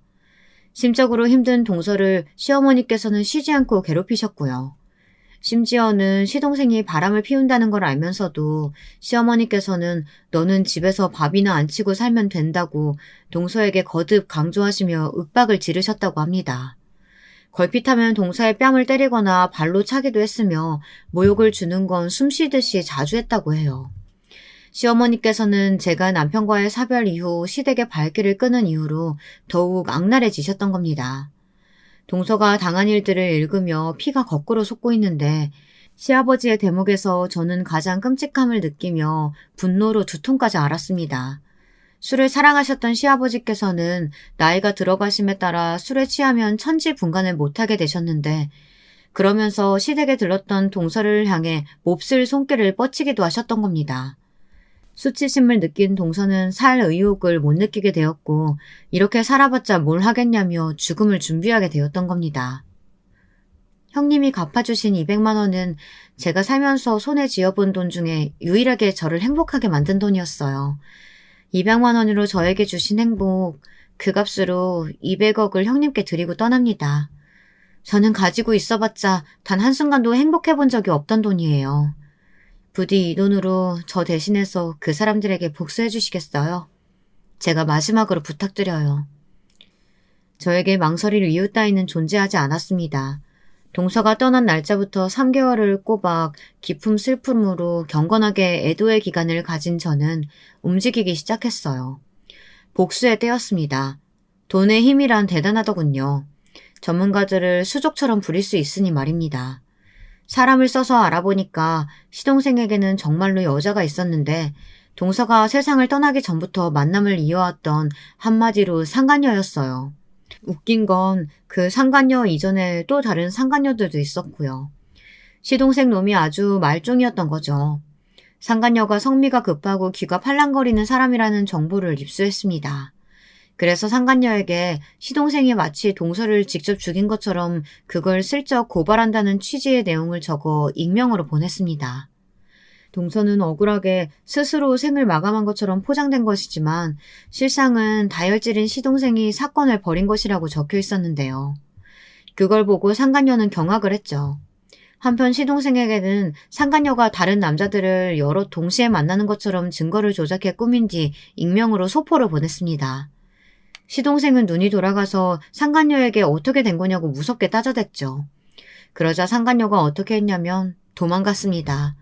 폭발한 시동생을 보면서 정말 이 남자라면 자기 아내를 처리하고도 남았을 거라고 생각한 모양이었죠. 짐을 싹 다 챙겨서 아예 잠적했어요. 동서가 지고지순한 여자라서 골랐다고 했던 시동생은 소유욕 같은 게 강한 남자였습니다. 상간녀가 사라지자 분노했는데 그때 맞춰서 제가 돈으로 준비한 꽃뱀을 보내주었어요. 예쁘지는 않아도 청순하고 여리여리한 여자였죠. 그리고 시동생의 비위를 잘 맞추며 무조건 숙여주는 미덕도 지니고 있었습니다. 불안정한 상태였던 시동생은 그런 꽃뱀에게 즉각 넘어갔어요. 금세 홀렸죠. 그리고 연기력이 끝내주는 꽃뱀의 온갖 거짓말에 다 넘어가서 돈을 다 뜯겼습니다. 돈도 잃고 배신까지 당한 시동생이 절규하던 모습 어찌나 볼만했는지 몰라요. 시동생이 자기 발등 찍으며 자멸하는 동안 그 모치는 뭘 하고 계셨냐고요? 한바탕 솟고 계셨습니다. 시어머니께서 그렇게나 맹신하시던 무당 제가 찾아가 봤어요. 그리고 돈으로 매수했죠. 대단한 무당이니 어쩌니 해도 결국 돈 앞에서 눈이 돌아가더군요. 돈을 받은 무당은 시어머니에게 엉뚱한 소리를 해댔습니다.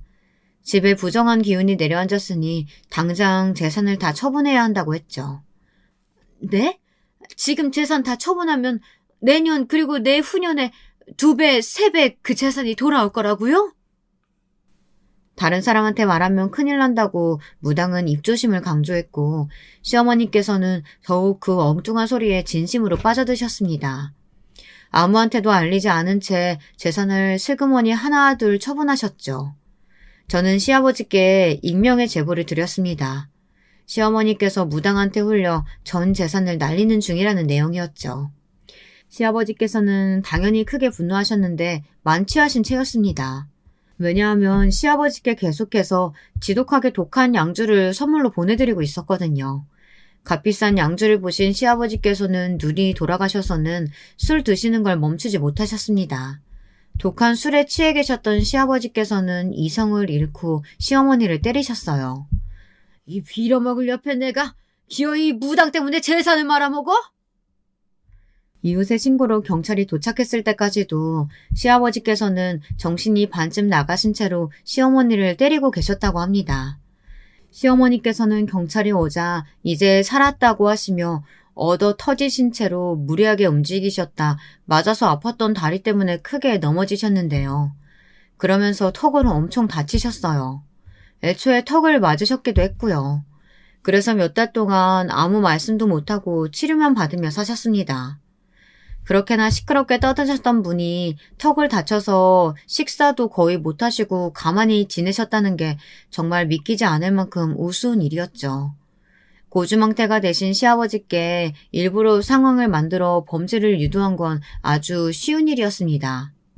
돈으로 섭외해둔 슈퍼 주인이 일부러 티가 나게 자리를 비우며 딴청을 피우자 시아버지께서는 술을 품에 넣고 슬쩍 계산 없이 나가버리셨죠. 그걸 2번이나 반복하자 시아버지께서는 경계를 아예 푸셨고요.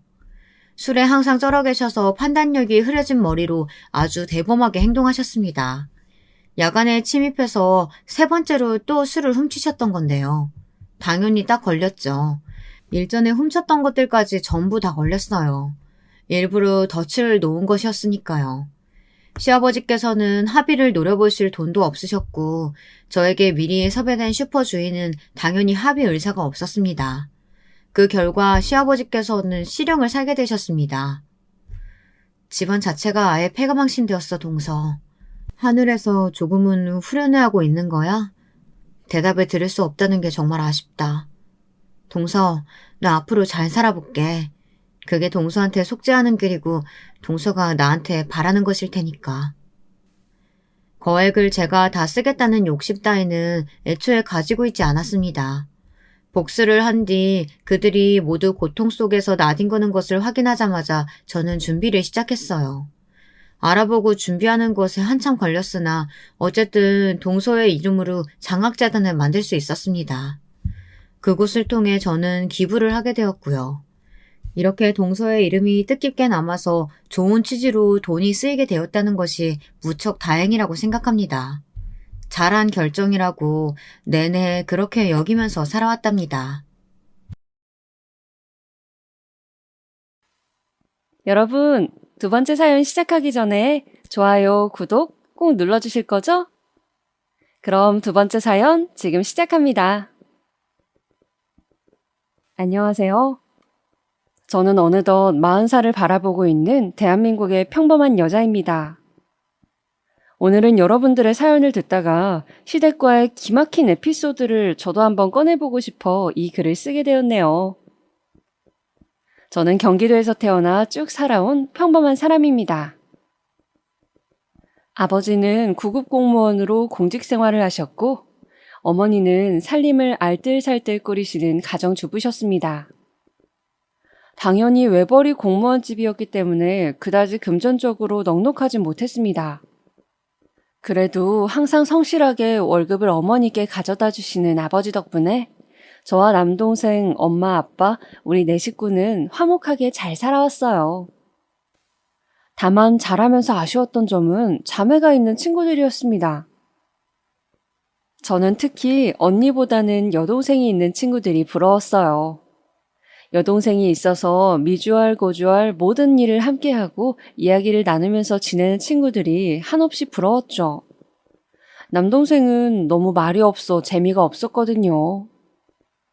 그렇지만 그것 말고는 제 생활에 나름 만족하면서 학창 시절을 보냈던 것 같아요. 나이가 들고 고등학생이 되자 저는 제 진로 고민을 시작했습니다. 뭘 하고 싶은지 정확하게 정해놓은 것이 없이 공부만 하다 보니 막상 고3이 되자 너무 고민이 되더라고요. 앞으로 어떤 직업을 가지고 어떤 삶을 살아야 할지 제 스스로 학교를 벗어나 제 삶을 결정한다는 게 굉장히 어려운 선택으로 느껴졌죠. 그러다 문득 제가 아버지를 존경하고 있다는 것을 깨닫게 되었습니다. 매일 아침 8시에 출근하시고 저녁 6시에 퇴근하시며 시계추처럼 하루를 쌓아오신 아버지의 성실함이 대단하게 느껴지고 저도 하루하루 그렇게 일상을 쌓아가고 나라를 위해서 제 작은 힘이나마 보태는 그런 삶을 살고 싶었습니다. 다행히 성적이 나쁘지 않아서 요즘 말하는 인서울대학을 진학하려고 하는데 고3 담임 선생님께서 그러시는 거예요. 근데 수영아, 나중에 공무원이 되고 싶다고 했지? 혹시 경찰 공무원은 어떠니? 네, 경찰 공무원이요? 어때? 평소에 리더십 있고 성실한 모습을 보면 좋은 경찰이 될 수 있을 것 같은데 한번 고민해보지 않겠니? 경찰. 저는 경찰도 공무원이라는 생각을 해본 적이 없었어요. 그렇게 생각해보니 체육 시간에 주장을 맡아 경기를 승리로 이끈 적도 있었고 경찰에 대한 로망도 가지고 있었어요. 이 길이 꽤 저한테 맞을 것 같은 생각이 들더군요. 그렇게 저는 경찰 행정학과를 진학하게 되었습니다. 경찰의 꿈을 품고 대학에 가자 고등학교 때보다 더 타이트한 스케줄이 기다리더라고요. 대학 수업을 다니면서 저는 20살이 되면 꼭 해보고 싶었던 카페 아르바이트를 시작했습니다. 그리고 그곳에서 마치 운명처럼 지금의 남편을 만나게 되었죠. 남편은 저와 같이 아르바이트를 하던 제 인근 대학교 경영학과 학생이었는데 저와 동갑내기 20살이었습니다. 같이 일을 하다가 정이 들어서 군대 갈 때 격려도 해주고 전화도 받아주고 하다 보니 군대 제대하기 전에 우리는 사귀는 사이로 발전해 있었어요. 군대 복학해서는 그 사람도 저도 한참 취업 준비로 바빴고 30살이 되었을 무렵 우리는 각자 경찰과 은행원이 되어 사회에서 어엿한 한 몫을 하게 되었죠. 그리고 서로 직장이 확실해지자 결혼 이야기가 나오기 시작했어요. 저는 남친의 부모님께 인사를 드리게 되었습니다. 만나기로 한 장소는 연회장이 있고 개별 룸이 있는 인근에서 유명한 고깃집이었습니다. 특히 돼지 양념갈비가 맛있는 집이었죠. 저는 베이지색 원피스를 입고 멋들어진 자켓도 걸치고 핸드백도 들고 식당으로 갔습니다. 남친의 가족분들은 먼저 와 계시더군요. 그 나이 연배의 평범한 인상이셨고 저를 보고 미소를 보내셨습니다. 다행히 저를 마음에 들어 하시는 것 같았어요. 특히 어머니께서는 저를 보고 아가씨가 너무 곱다며 그래 경찰을 한다고 들었는데 일이 험하지는 않냐고 걱정을 해주셨어요. 저는 주로 행정 업무가 많아서 괜찮다고 말씀을 드렸죠. 어머니는 아파트 상가에서 국수집을 운영하셨는데 다음에 국수 먹으러 오라고 살갑게 말씀해 주셨어요. 저는 저에게 호의적인 어머니의 모습을 보면서 긴장을 털어낼 수 있었습니다. 저는 남친의 가족분들을 보고 나니 아, 이 집에 시집 가면 마음 편하게 살 수 있겠구나 그런 생각이 들었습니다. 그만큼 부모님들이 인상도 좋으시고 푸근하신 느낌이었거든요. 그렇게 우리 커플은 1년여의 시간을 더 연인으로 보냈어요. 남친도 직장에 적응할 시간이 필요했고 저도 직장에 적응하느라 정신이 없었기 때문에 한동안은 결혼 생각도 하지 않고 바쁘게 보냈죠. 그런데 저희가 그렇게 있는 것이 못마땅하셨는지 양가 부모님들이 계속 둘 다 직장도 안정되어 있는데 그만 결혼을 하는 게 어떻겠냐고 서로 잘 맞고 그런데 괜히 시간 끌면 틀어질 수도 있다면서 재촉을 하셨습니다. 그래서 양가 부모님 등살에 우리는 30대가 되고 막 결혼을 하게 되었습니다. 결혼을 하고 신혼여행을 가고 정신없이 지내다 보니 결혼 후 1년쯤 지나서 아기가 생겼습니다. 저와 남편은 기쁜 마음으로 태교를 하고 무사히 아기를 출산했어요. 말로만 듣던 출산의 고통은 제가 상상한 것보다 훨씬 더 끔찍했습니다. 무통주사를 맞았음에도 불구하고 정말 사람이 견딜 수 있는 고통의 수준이 아니었어요. 저는 너무 고통스러운 나머지 마지막에 힘을 잘 주지 못해서 굉장히 고생을 했는데 나중에는 아기도 나오지 않고 너무 힘들어서 남편에게 말했습니다.